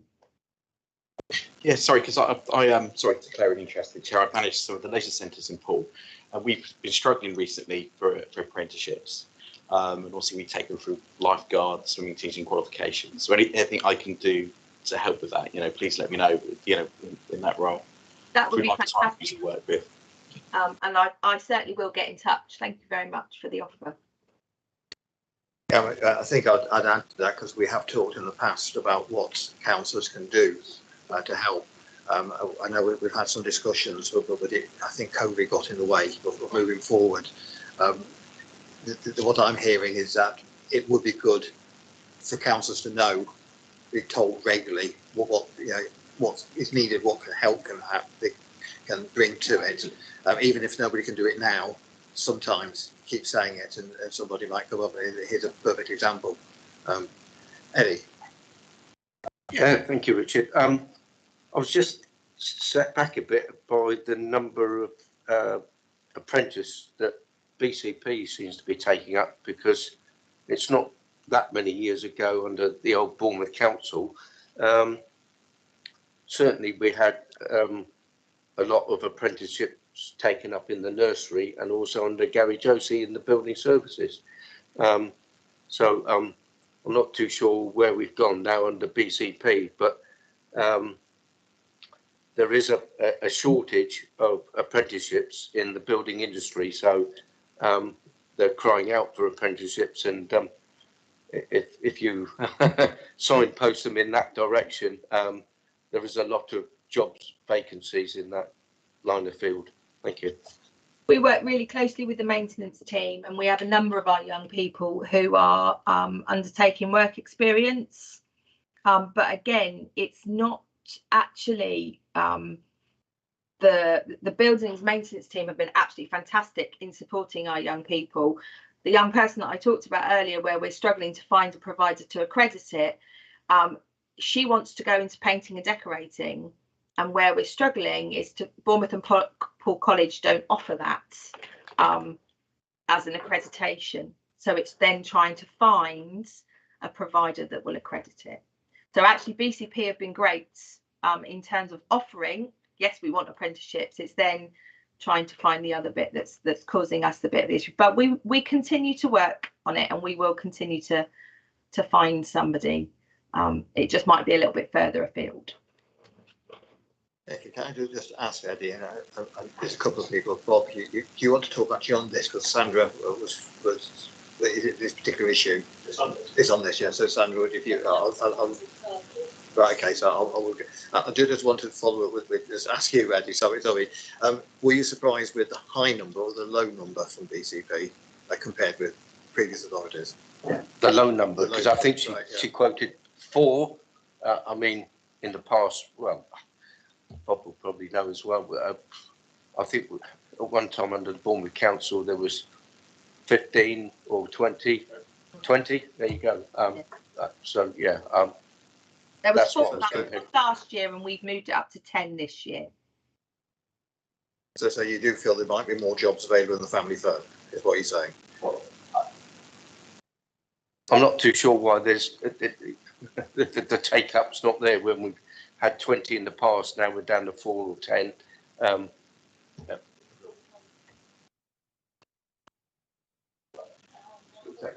Right. So Bob's going to go first.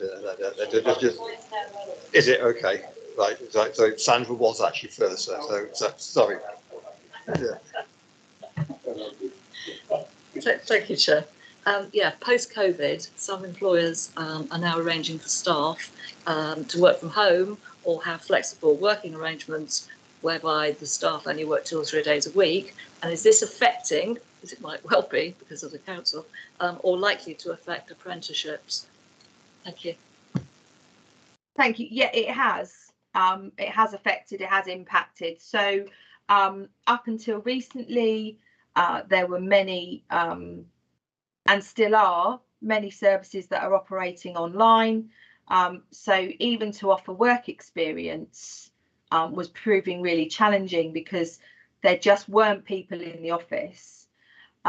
In terms of, again, going back to the building and maintenance team, as soon as COVID restrictions were lifted, they began to take our young people back. They began to work with them, offering work experience. So they are in the family business. There is the want and the desire to provide the apprenticeships. There is also not always the uptake from the young people because the areas that they're interested in are not in our family business. So we have a lot of young ladies who will, as stereotypical as it is, are interested in hair and beauty. They're interested in childcare. I know we do have a nursery, so we do have a facility to do that. But their interests lie outside of what we're able to offer. For our young people, it's about providing the opportunities to make them aware of what's out there. So actually what we want to look for to start with quite often is work experience, to give our young people a bit of a taste of what it might be like or what things are out there. We've got to remember that the young people that we work with have had limited experience, and therefore they're not always going to be aware of what opportunities are out there for differing careers. Quite often they will follow either what their peers are doing, what they've seen family members do in the past, and we're trying to open up those opportunities and to give young people the opportunity to see what else is out there.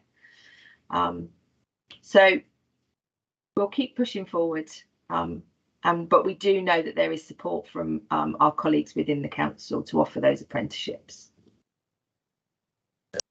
Right, thank you, Bob. Thank you for that. Just a quick one. I mean, I'm chairman of Seascape in my other life as a councillor. So obviously, and I'm an ex-apprentice. When I was a young man, I was an apprentice. So I'm very keen. I went to college and university and all the rest of it. So I'm very keen on apprenticeships. We did have a female apprentice painter and decorator, and I think she won the Apprentice of the Year. Now that may have been under the old Bournemouth days, but you know, she was a trailblazer, if you like, in a profession where you don't get that many females painters and decorators. So that was good. But you're right. I think there was a dip because of COVID. But in general terms, Seascape and BBML, we have within the Bournemouth, or sort of the BCP Council, there's about 20 apprenticeships, 20 people who were taken on initially just to look to see if they're fit for the grade, so to speak. Some of them don't make it, obviously, for various reasons, and they lose interest or whatever. But I'm dead keen on taking people in as apprentice bricklayers, joiners, electricians, plumbers, and so forth, because we need those skills going forward as a council and the country. So if you have any problems, let me know. I can try and open some doors as chairman of Seascape and try and facilitate that. And especially if we've got young people who need some guidance and help and rebuild their lives back into society. Yeah, I'm dead keen on doing that. That would be absolutely fantastic, and I will, yes, I certainly will be in contact with you, because we have a lot of young people who are interested in various trades. I think what I'd like to just make the committee aware of is, or just remind you, I am talking about children in care and care leavers, so I'm not talking about all of our young people in BCP. So when I talk about 10 apprenticeships, they are for children in care and care leavers. So there probably is, well, I know there are other apprenticeships out there that young people have that are in the middle of, that are an undertaking within the family business, but they are not young people that I'm reporting on today. Right. Thank you for that clarity. Are there any other questions or points, or that was a quick look there? No? Okay, so I just sort of, because what my feeling is that we had a quick talk about the new extended DFE role for the virtual school and college. Most of our debate has been about barriers, isn't it? But barriers, either whether it's getting the right GCSE to move on and having to pause to wait to get the opportunity to take those GCSEs, barriers for people moving into apprenticeships, and numbers are going to BCP for apprenticeship, and add the curveball of COVID into that as also a barrier. So I think that probably sums up our debate. So in that case, I was going to move on to item 10, but we've done that because that was the portfolio holders update. Items with information, item 11. I don't believe there's any items for this committee. Item 12, the forward plan. Hopefully you should all have received a new forward plan through email over the last day. That's got the work that we've done on that recently, and you've noticed that it's got red on it where we've altered things, so it makes it nice and clear what things have come in, what's gone on, and where things have been reshunted around a bit. Any comments on that would be either now or by email would be really appreciated. One thing on the forward plan, we talked about a visit to MASH, which has been there for quite a long time, because members of the committee were quite keen to go. But there was also the new question about whether we'd get access to the match with it being down the police station, and if we were to go down there, whether they let us out, which is another question.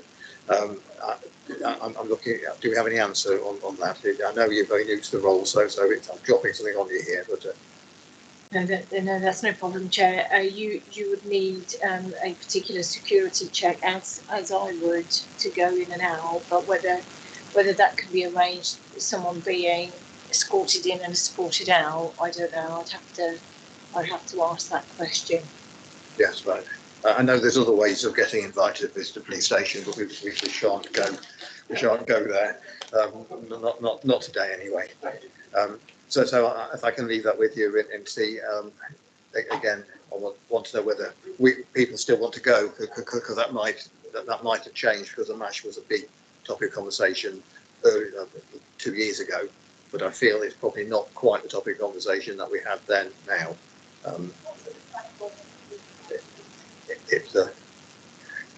It is the multi-agency safeguarding hub. Yeah. Or also code at the front door. Yes. Which means it's sort of almost identical thing. Yes. That's in that case, the next meeting that we've got down is for the 7th of June, but we've just agreed that we're going to try to get an extra meeting in before then. In that case, I could. Eddie. I think on the list of dates for the coming year, I noticed it's got March next year, but it's got March 22. It should be March 23. Yes. Thank you for noticing that. It was put there. Yeah, it was. You get the prize for actually reading it and spotted the mistake. And Yes, it worked. Thank you. In that case, I shall declare the meeting closed. Thank you.